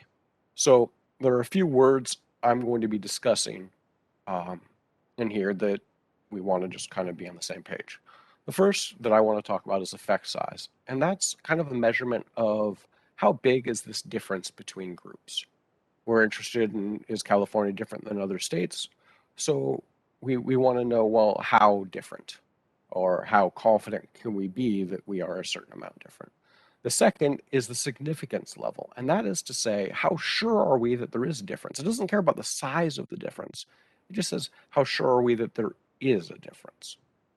So when we start talking about significant levels, we want that number to be low. What that means is that we're very confident that there is a difference. It's the chance we're wrong. So I want the chance we're wrong to be low. And finally, I'm going to say sample size or N independently. And that just means the number of candidates we're talking about. So hopefully that was clear enough. Here is a simple experiment. My experiment is flipping a coin 10 times. So in one case here, I did my experiment once. That's the 1 to the left. And then I did the experiment 5 times, and I did the experiment 50 times. These are 3 scenarios. In the first experiment, I flipped it 10 times. There were 6 heads and 4 tails. The effect size of this experiment is about 0.1. The significance, however, is 0.65. It is not significant. So though there was a difference in the number of heads and tails, it was too small of a difference, and we are not confident at this time that the coin isn't fair, that I gave you a trick coin. Okay, well, now I did the experiment 5 more times. Well, the ratio stayed the same. The effect size then stays the same. It's still 0.1. Our significance is getting closer. We're getting closer to that threshold of like, yes, there is a difference, we're sure. Okay, well, now I did it 50 times. The effect size remains the same. However, we are now sure there is a difference. Pretty sure. There's a 99% chance there's a difference. There's a 1% chance we're wrong. We would then say, at this third experiment, we are confident that this is not a fair coin. Now, notice the ratio stayed the same the whole way through. There was always 60% heads. But as our candidates increased, as our sample size increased, we've become more and more confident that that difference is significant. That is going to be important later. Takeaway: more people, smaller differences become significant. That doesn't mean the difference changed. It just means that we're confident that there is a difference, however small. throughout this entire presentation, when I talk about differences, I'm using exactly one test. It's called a chi-square for anyone who's curious. And it compares groups to each other. So we have California versus everybody that isn't California. I did omit Canada from this, but we can talk about that later. And we have the number of people who passed in California, Canada, versus the number of people who passed nationally but weren't from California. Subtracted them off, easy math. Number of people who failed in California, the number of people who failed not in California. And the question, the stats point is, are these groups different? So when I run this test, I get a significance value of 0.068. Okay, well, that's close to significant. We have this arbitrary cutoff of 0.05 at significance to say now we've passed the threshold of chance and we believe the difference actually is significant. I want you to remember that's arbitrary. This 0.068 is very close to significant, and you as meaning makers need to look at that and say, do you care or not? It is arbitrary that we choose 0.05. The effect size in this case is 0.05. It's irritating because I just used that word. And that means there's about a 5% difference. So if we look at this, we say, okay, well, for this section in this year, California has about 5% different from not California. And at this sample size, that isn't significant. But if we did this more often, it would become significant. And then we just need to make meaning out of that. Is that 5% difference really important to us or not? So now the kicker. Here's your answer. I've taken each section. So as I said before, there are 4 sections in the layer. I took the data between 2018 and 2020, put it all together, and I said California versus not California. By section, the only section that I am confident is different is section 2. Everything else does not pass the statistical threshold of chance. Section 1, section 3, section 4, California's pass rate is lower than not California, but it isn't so much lower that we say it is significant. The amount that is lower you can view in the effect size. So those 0.03s, okay, we're 2 to 3% different than not California. But section 2 has that 10%. Okay. Well, that's definitely significant. And that then, from a stats point of view, is the only one that we would really explore reasons why it's different. Everything else doesn't make it past chance.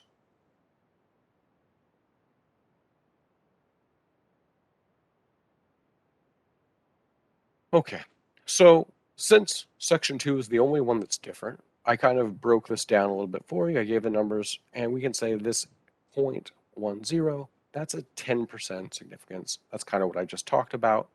I said the data was available. Not certain that it is. I have the data. If you want to get it, we can do that later. But this is just kind of a summary of what I just said, but only for section 2. I'm trying to emphasize everything else we didn't make it past chance. Section 2, though, we did. So we need to look into that. Okay, now we get into the data that Lair was very kind enough to share with us. They made this available at their time and effort. And we can say, okay, well, how does California compare to these other populated states? So for the next bit here, we're just going to be looking at these 5 states. And I've given you, this is the same data, broken down, we just talked about, but now it's not national, it's a state level. And New York and Colorado have pass rates that are higher than California, 76, 74, okay. That is statistically significant difference from groups 2 and 3. So this group variable I have over here is something I created. It is not statistically like a magical thing. It's just me going through and trying to organize for you. New York and Colorado are in a group. I named that group 1, and they are statistically significantly different from groups 2 and 3. Their pass rate is higher. Okay? Texas and California are in group 2. They are not different from each other. They are different from groups 1 and 3. Florida is group 3. They are different from everyone else. Their pass rate is lower than all of the other groups. Again, I created that group variable. It's just for you to kind of clump these together. There's nothing statistically about that. It's just for you to organize in your mind. Statistically speaking, New York and Colorado are not significantly different from each other and are statistically significantly different from everyone else.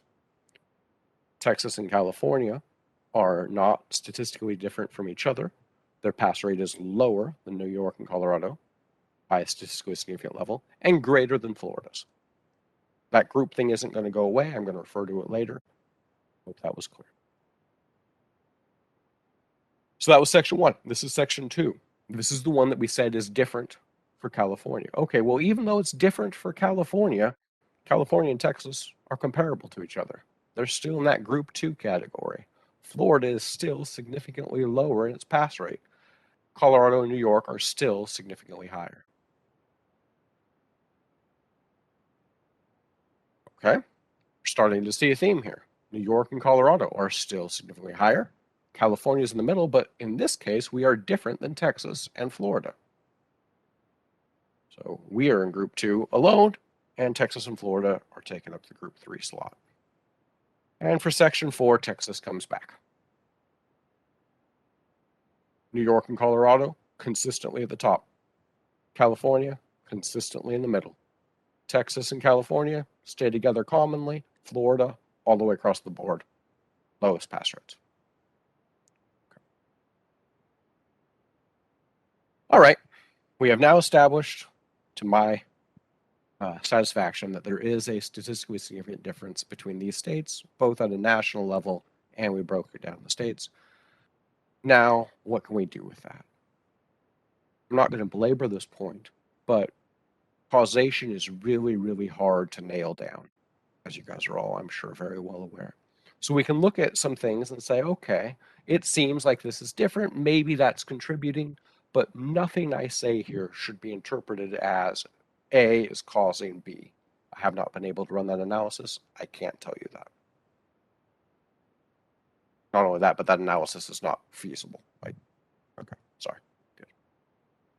Some possible causes. The first possible cause is chance. This difference exists solely by the flip of a coin, and there isn't actually an underlying difference. If you recall back, 3 of the 4, I don't get past that level.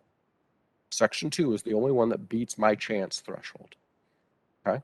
What are some other differences? Well, we know that states have different pathways to qualification. We also know that there are different levels of education for the candidate, both in the primary, secondary, graduate level. All of these things could be very different. States are different from each other in how they educate their populations. We also have this idea of work experience. Well, we require work experience to take some of the sections, but not all of the sections. And that work experience could be different from each other. And that's a possible explanation for why some states could do differently than the other.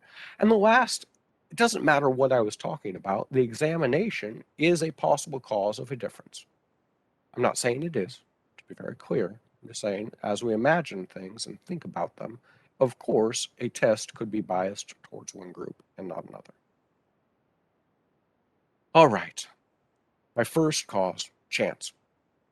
Sections 1, 3, and 4 do not pass this threshold. That doesn't mean that there aren't many, many factors that both increase and decrease how California compares to other states. It just means from a stats point of view, we didn't get past the level of we're different. So we could just stop at, just happens to be that we rolled the dice that way. Section 2, we cannot attribute to chance. We have enough evidence to say Section 2 is different than the other states. So my first pathway to qualification example for you. This is a possible explanation. You guys, I'm sure, are much more knowledgeable on the different pathways to qualification as you them. But from a CSE, please notice I switched. We were talking about the layer, the whole way through layer. Now I'm on CSE land. Why am I in CSE land? Because I know about the pathway for CSE candidates. I don't know about the pathway for layer candidates. In CSE land, the pathway to qualification did not have a significant difference on whether or not you passed or failed the CSE. Now, separate from that, and interestingly, as I understand it, California allows candidates to take sections 1 and 2 immediately out of school without their required experience. And because of the data we got from LAIR, switching back to LAIR, the data we got from LAIR, we know that California candidates are way, way more likely to take sections 1 and 2 together than anyone else. So a little bit of background. Most people take one section at a time. If you take two sections together, your pass rate drops. You are less likely to pass either of those. So in an imaginary sense, let's say someone had an 80% chance of passing taking section 1 by itself. They also had an 80% chance of passing section 2 by itself. When they take both of the sections together, their chance of passing each one drops to about 65%. That's not passing both, that's passing either. So 65 chance for one, 65% chance for two.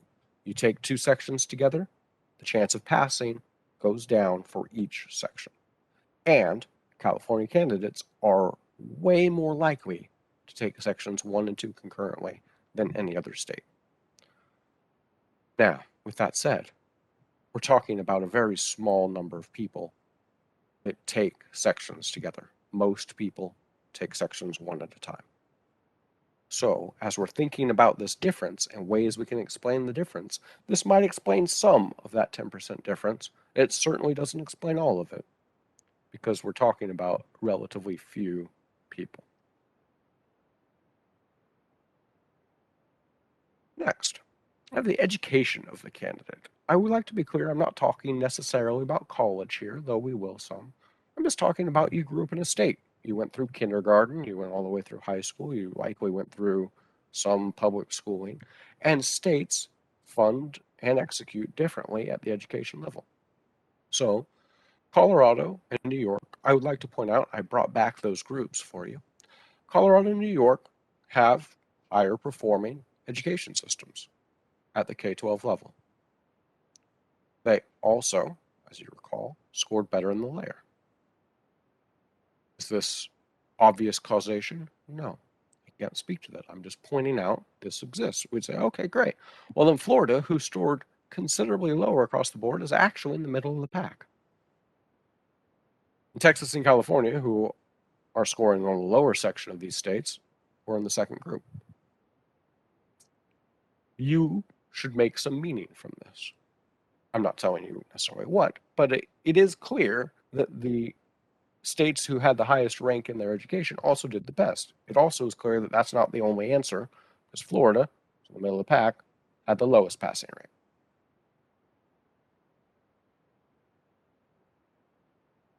Separate from this, and just as a note to consider, different states have very different rates by which people attend college. It's a culture thing. Some states, it's very common that many people attend college. In other states, the higher performing students are the ones that are going to go to college, but not everybody is likely to go to college.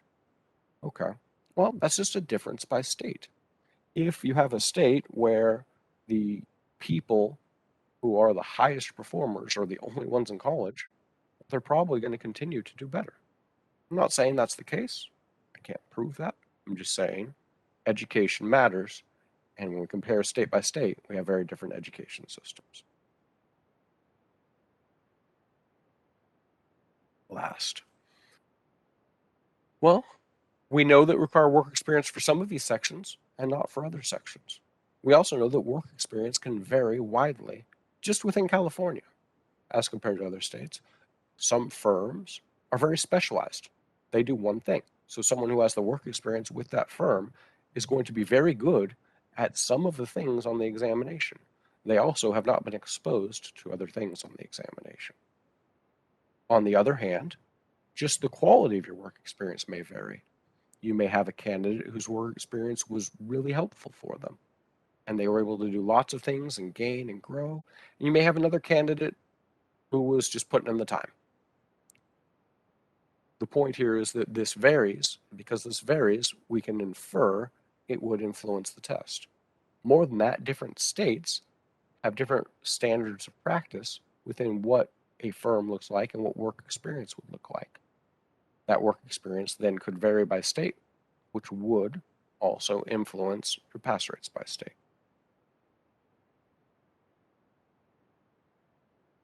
Last, I want to be very clear that we have no reason to believe that this examination is biased against California. I haven't run the analysis, nothing we've seen says that, and we evaluate national examinations. OPES is one of our things that we do, is to go through and make sure that they're following all of the procedures they should follow to mitigate the bias I'm about to talk about. Now, with that said, every examination, no matter how well made, has some bias in it. Based off of the types of questions, we know that states vary. We also know that some questions are going to be easier from people from some location as compared to another. That is the nature of an examination. To what extent that bias is present, we don't know. And we try to mitigate it with everything that we know how to do to mitigate it. But we should grant that some bias exists. And as we talk about possible causes, that could be a possible cause. Again, we have no evidence to believe that it is in this case.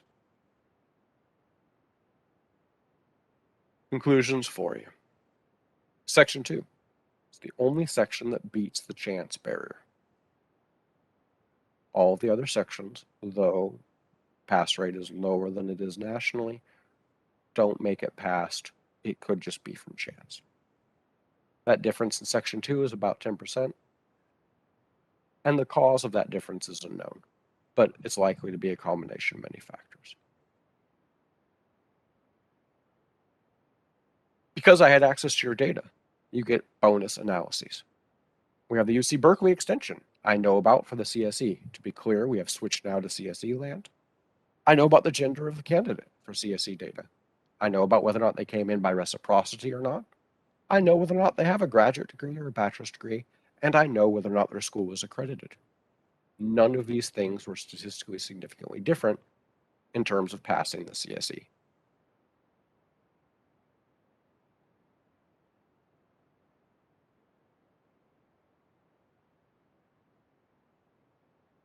That is the end of my presentation. I would like to answer questions where they are present, but I would also like to give the proviso that I am very limited in my knowledge of this bank to what I did as an analysis and my knowledge as a statistician. So if a question is general about the bank or the CSE, I probably am not the correct person to answer it for you.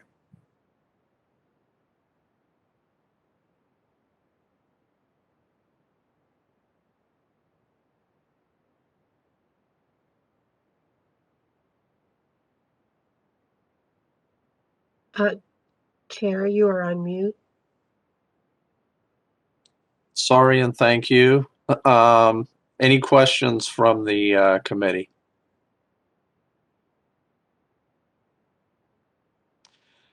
I have one general question, and as Robert suggested, he is probably not the person to answer this. But it seems to me, just looking at the pass rates of the CSE, both in the previous quarter or the previous half year and the previous year in general, it appears that roughly anywhere from a quarter to a third of the test takers fail the exam. And I'm curious what specific areas in the exam itself that they appear to be having the most difficulty with. And the other question is, I know that there's some candidates that are repeat candidates that are taking it at least for a second time, but I'm just curious if there's statistics that spell out how many times a candidate is taking the exam before they successfully pass it. I can actually probably address both of those questions. The first is the pass rate you stated is approximately correct. That 65% is close to the pass rate. However, in 2018, it was 80%. So there is variation in pass rates across years, and that's a different thing. I'm not going to talk there. What you're asking about had two pieces that I understood. The first was which sections of the examination are people struggling with? Though I cannot tell you that right now, I can tell you that's something we could do when you need to bring it up with Heidi and talk through what exactly the scope of your request is, but we do have that information. It could be provided. The second section was about people retaking the examination and how often they pass that. Across the boards that we work with and licensure, those that fail are very likely to take again, and those that take again are about as likely to pass the second time as they do the first time. After you've failed twice in a row, your chances of passing go down, and that is kind of a general trend across banks. That trend also holds with the layer. Now, for a more in-depth analysis of those candidates who do not pass, again, you need to refer to Heidi and talk about what type of presentation you would want. But that is available to us. And as a general statement, you would expect that with a pass rate like 60 some odd percent, which is present here, that a person is going to pass, about 80% of your population will pass within the first two attempts. As for specifics, we can get to you another time on that. Thank you. Susan? Yeah, I don't know if the data was broken down this way, but under section 2, inventory and analysis, there's actually 3 parts to that. Do they break it down to show which of the 3 parts have the lowest pass rate, or is it just cumulative under They section do not. 2? It is pass or fail by section. Oh, because it'd be interesting to know which of the 3 areas are the ones that they're having the most problem with. Mm-hmm. I believe that's something you would need to bring up with Lair as you request the information that they send to you. If you had that data available, again, talking with Heidi, we could run an analysis on that. Andy? Oh, Andy? Yes, thank you very much. I just would like to ask if you were surprised at your findings of doing this research. I mean, I'm assuming that you do this kind of research on other boards, maybe the architects board or some of the other boards as well. I'm trying to phrase my question here. Is there anything that you found that stands out in your mind as being problematic? I mean, obviously you found the 10%, and so that is something that we have to be questioned about. But doing this kind of analysis, is this something that would be typical of an examination? This is in line with other evaluations that OPS has run that I've been involved with, yes. Was there anything that was particularly surprising to me about this data set? I was surprised that there wasn't a significant difference across the variables at the end. That doesn't have anything to do with the layer pass rate, but that little bonus analysis I gave you was surprising to me.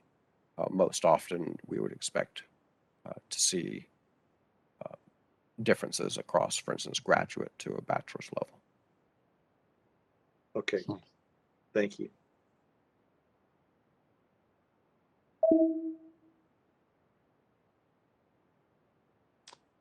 Any other questions, comments? Pamela?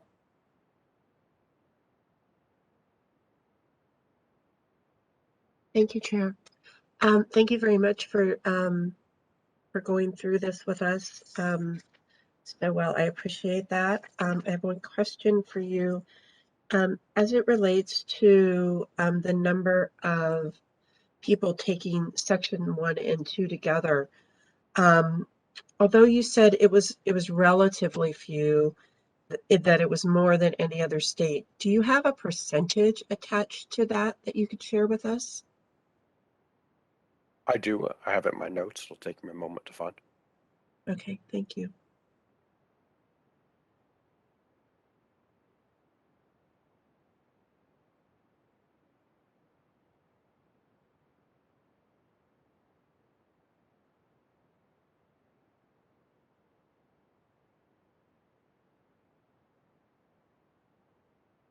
Okay.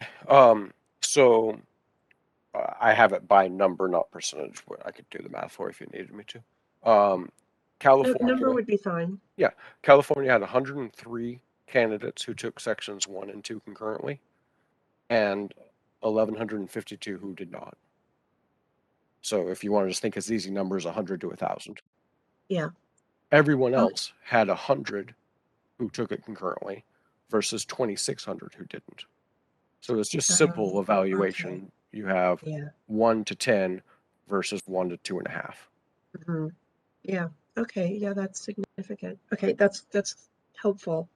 You said, and in your description, am I correct in understanding that even though that is the case, you don't necessarily think that it was enough of a significance to suggest to our candidates that they not take those sections together?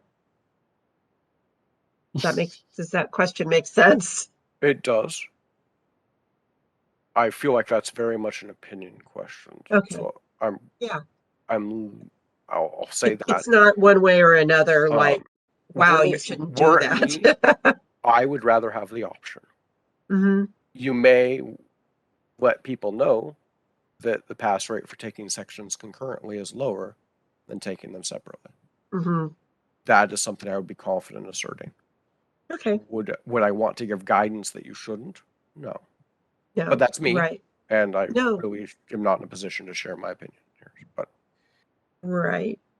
But you do the statistics far more than I do. So I'm going to, from a but I love the way you phrase that. I think that's very helpful. Thank you very much. Absolutely. Yeah.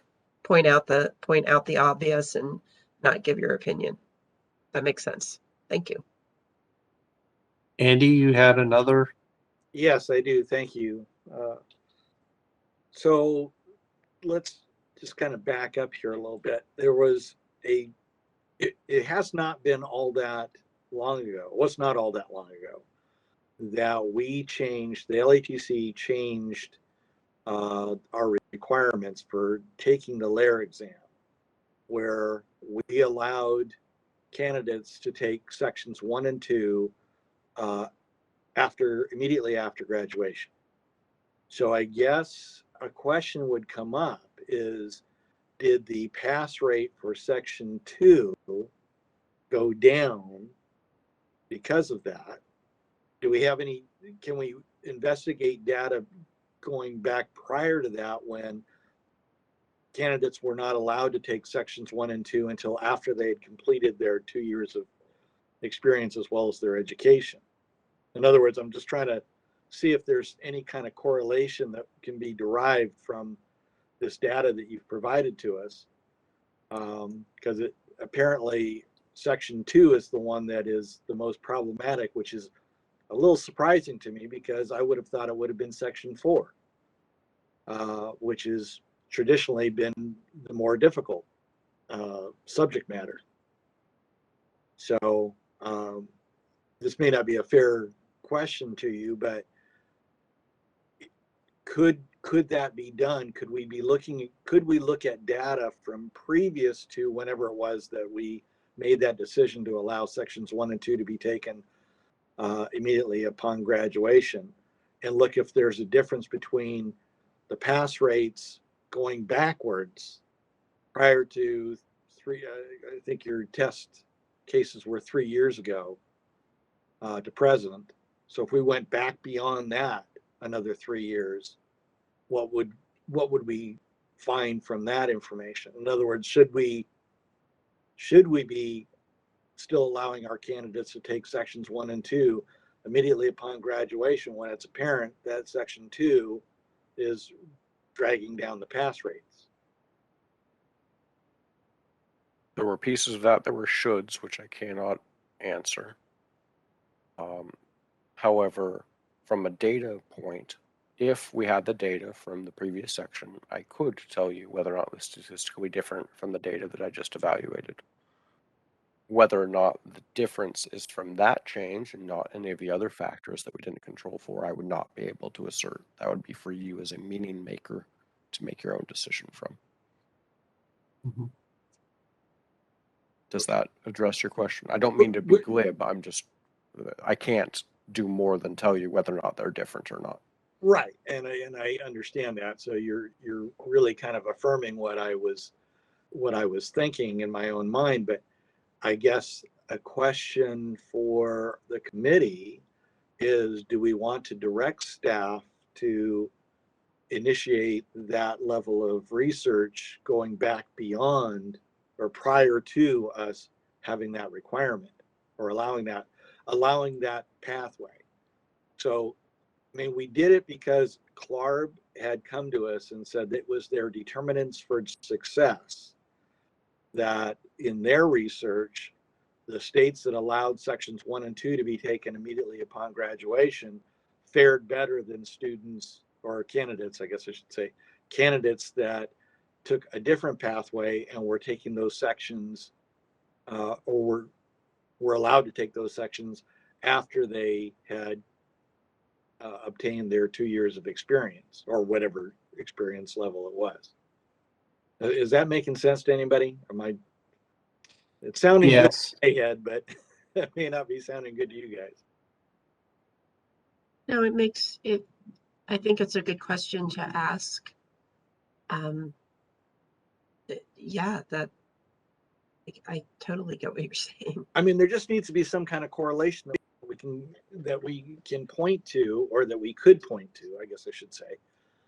You know, as far as comparison goes, which is really all we're doing. We're comparing past performance to current performance, and see if there's anything we can come up with as to why are California candidates not performing as well, especially on section 2, as the rest of the nation. So can that be attributed to, well, we're allowing them to take it sooner than we used to have them take it? And beyond that, has section 2 always been a problem? We just never really identified it prior to this. Mhm. So it's really a question for the committee, for discussion. Is it something that we feel the need to investigate further, or do we take the information that we've just been provided and take that and move on?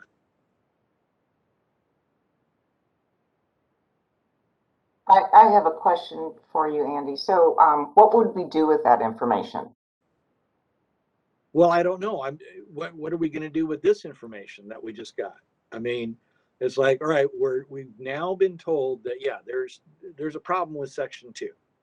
Now, we don't have control over what happens on the layer. All we can do is maybe notify our schools within California that, hey, section 2 is a problem, and we're noticing that, we're scoring lower than we should be nationally in that area. So, you might want to, do your core curriculum and include more classes in that, or more emphasis on the subject matter that's covered in section 2. Does that make sense? Mm-hmm. Yes. Yeah. So, in other words, if this is a concern, if this is truly a concern for us in California, and we choose to address it, then we need to have some rational way of being able to address it. And my whole purpose of being concerned with any of this isn't so much the actual physical pass rate. I mean, the rate is what it is, the percentage is what it is, pass, fail, whatever.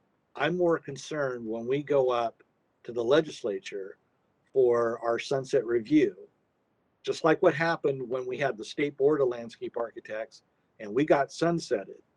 We got sunsetted because in pass rates, our low pass rate was part of the reason. It wasn't the whole reason, but it was part of the reason as to why the legislature at that time sunsetted the State Board of Landscape Architects.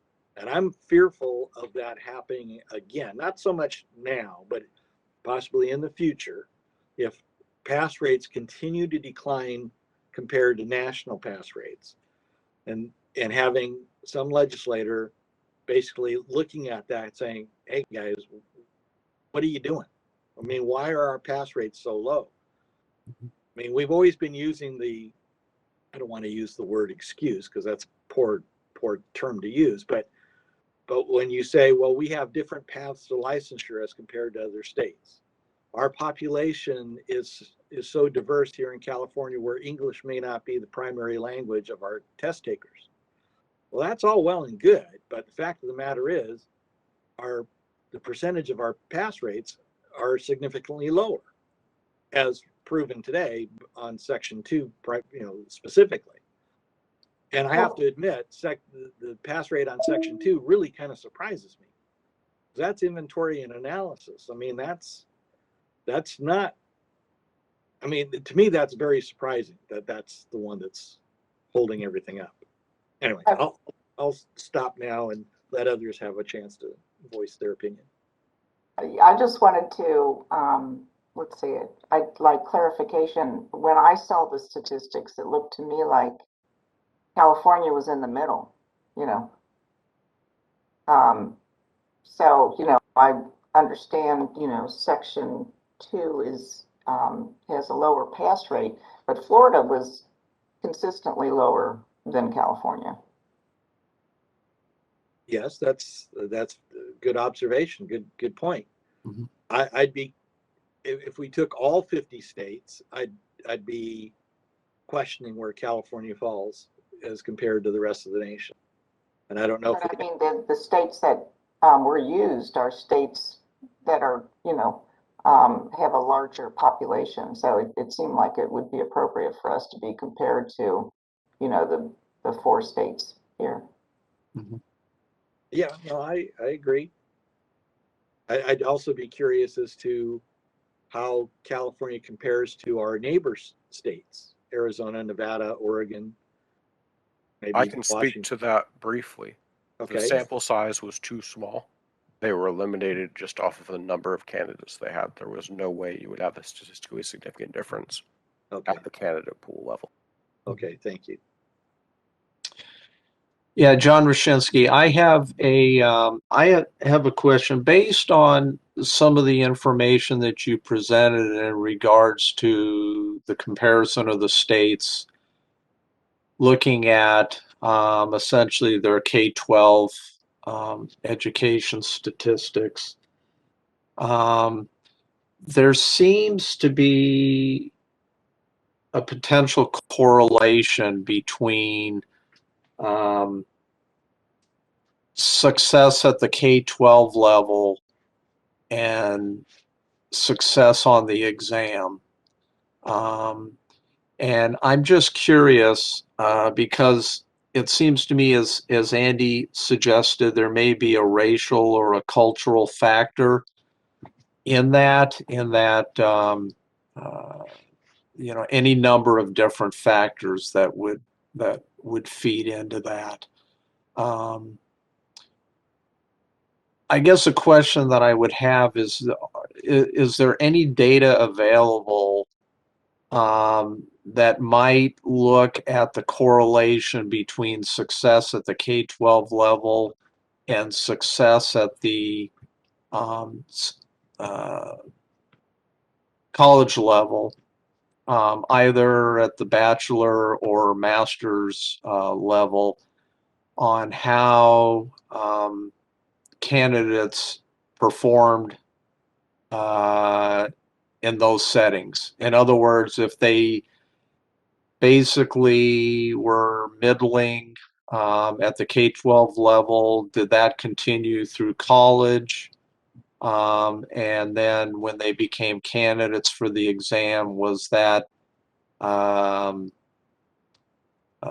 essentially demonstrated in their success rate on the exam itself. Is there any data out there that correlates how well they're doing in these bachelor or graduate programs and how they're doing on the exam itself? I don't know the answer to that question. Okay. Yeah, I kind of figured that might be the case.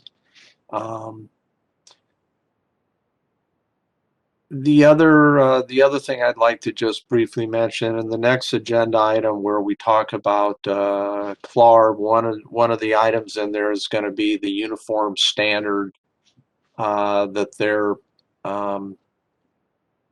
promoting, and I think there are some things in that that we're probably going to want to take a close look at on how it relates to what our current requirements are here in California, because I think there may be some correlation between the two in regards to success rate. So with that, I'm trying to think if I have any other questions. I personally, I think that it would be good to do some further research and analysis on the specific areas of the CSE where candidates seem to be having difficulty with, as well as maybe looking closer at, as Susan suggested, maybe breaking down Section 2 of the LARE and see if there's particular areas within that particular section that our candidates here in California seem to be having specific difficulties with.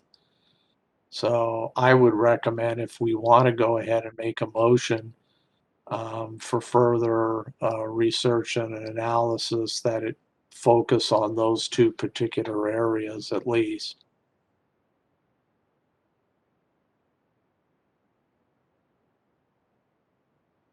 I'd like to make a comment.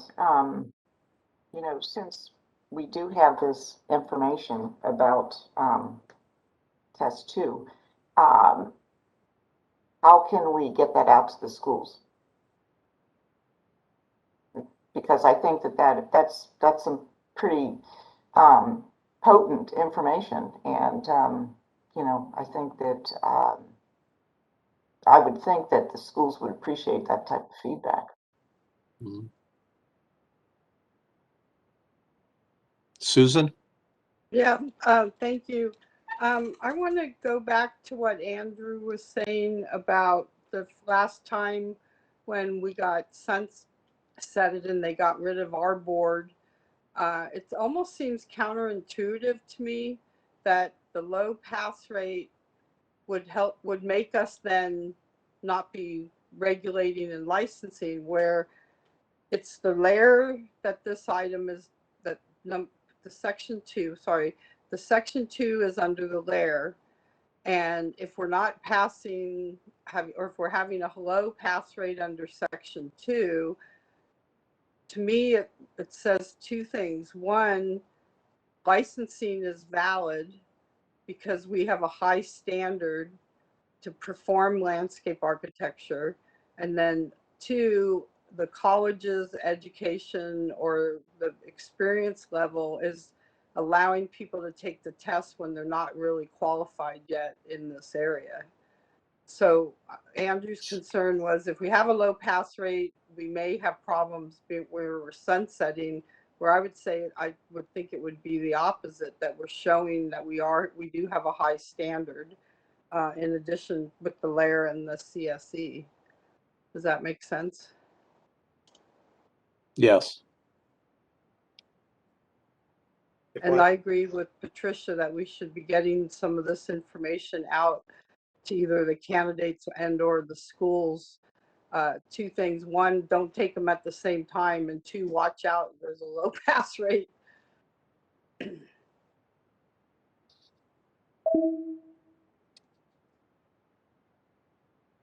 This is Heidi Linzer. I'd like to make a comment.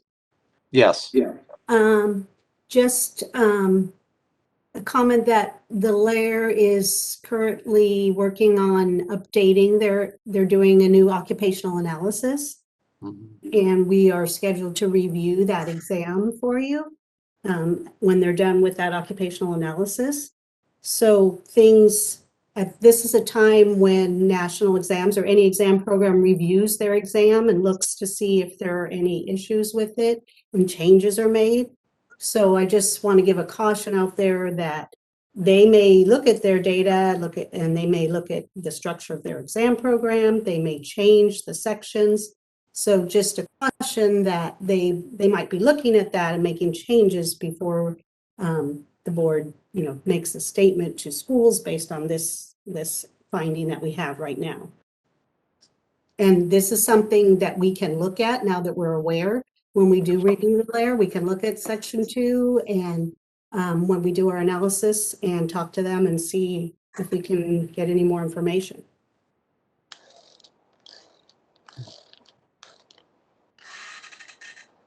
Thank you for that. My understanding is that it's not going to be maybe another year and a half before Clark completes that analysis. So it's not going to be anything immediate from what I understand. So it's important to keep that in mind as well.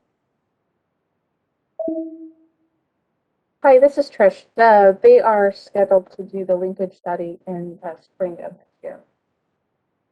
To complete it in the spring of this year?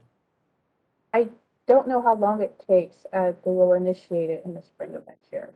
Right. I believe it's done within a few months. Okay. This is Heidi. Well, we're waiting for them to finish their work and then we will start our work. So I can't tell you for sure the time frame. All right. Do we want to make any kind of motion or anything like that on to continue this or table it at this point?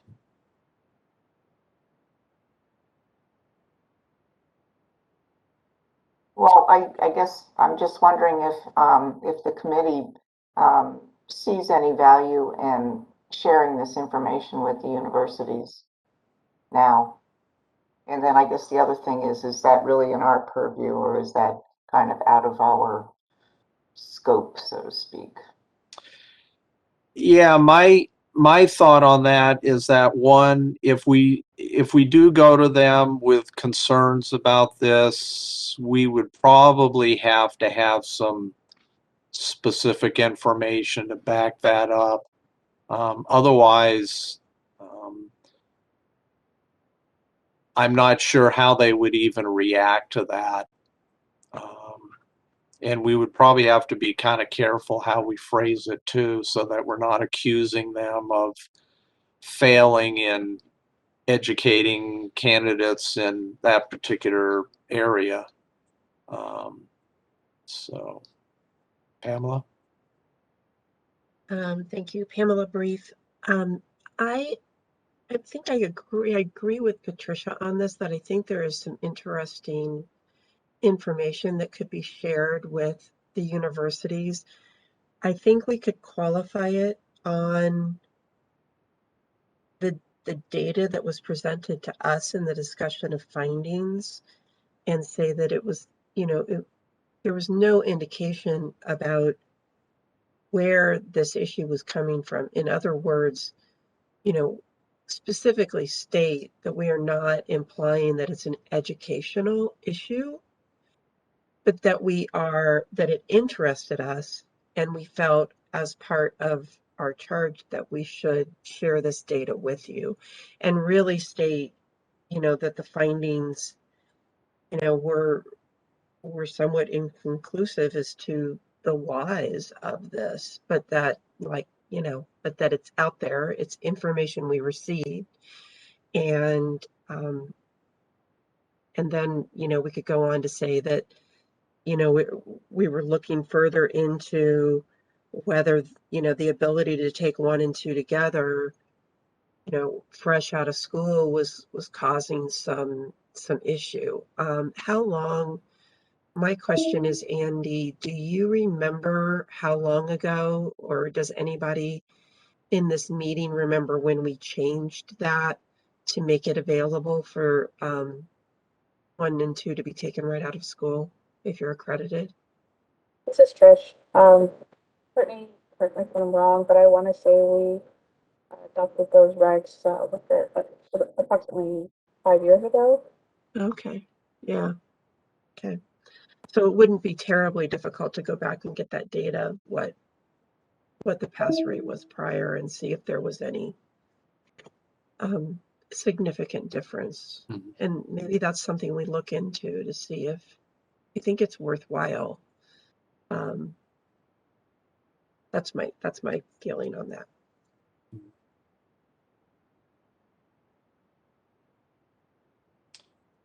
All right. Does anyone want to make a motion to that effect?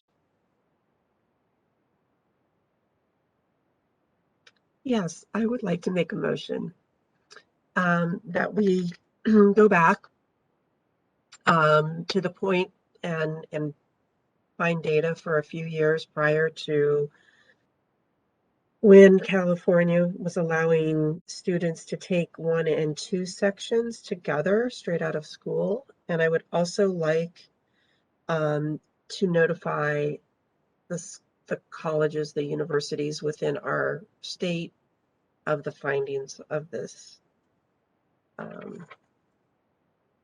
this presentation that was given to us today. This is Patricia. I'll second that. All right, so if I understand the motion, it's basically to direct staff to further research the pass rate statistics for the exam for the 3 years prior to that change, and to then analyze if there seemed to be a significant difference in pass rates prior and post when that change occurred.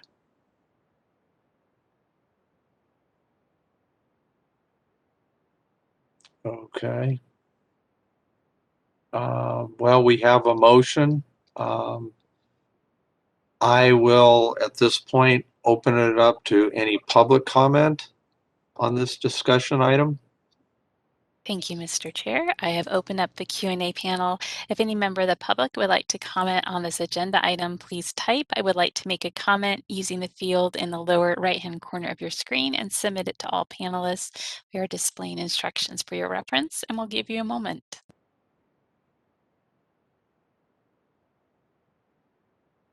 I don't believe the instructions are being shown on the screen. Thank you. I just realized that I need to make my co-moderator the presenter again so that we can do that. So thank you. I'm just finding her in our list here.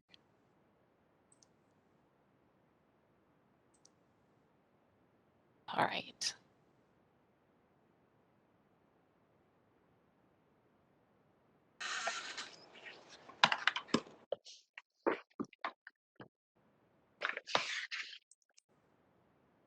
And I am seeing no request for public comment at this time. Would you like me to close the Q&A panel? Yes, please.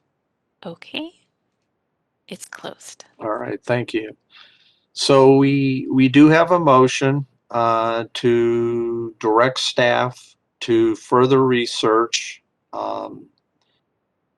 the available data preceding when that regulatory change was made regarding taking sections 1 and 2 of the LARE directly after graduation, and reporting back to the committee those findings. And then based on that, we would then have staff work with the committee to prepare some type of communications to go out to the colleges basically explaining our findings and that notifying them that this is an area they may want to pay attention to. Does that kind of sum it up? I think so. Okay. Mhm. All right. Well, based on that, I will call for a vote on that. Andrew Bowden, Aye. Pamela Brief, Aye. Susan Landry. Okay, we'll take that as a yes. Oh, I'm sorry. I thought I said aye, but again, I was on mute. Okay, now. okay. Okay. And Patricia Trouth Aye. and John Roshinsky is an aye, so the motion carries. All right, at this point in time, I'd like to ask the committee if they're interested in taking a break. Lunch, I have 12:25, and we'll ask how long of a break do you think would be appropriate to take before we come back to the next item? Yes, I would like a break, and I'm fine with about 15, 20 minutes. I Okay, need to have lunch. yeah, That's fine with me as well. okay, say 20 minutes. All right, why don't we plan on coming back at 12:45? We'll pick the meeting back up at 12:45. Very good. Thank Great. you. Okay.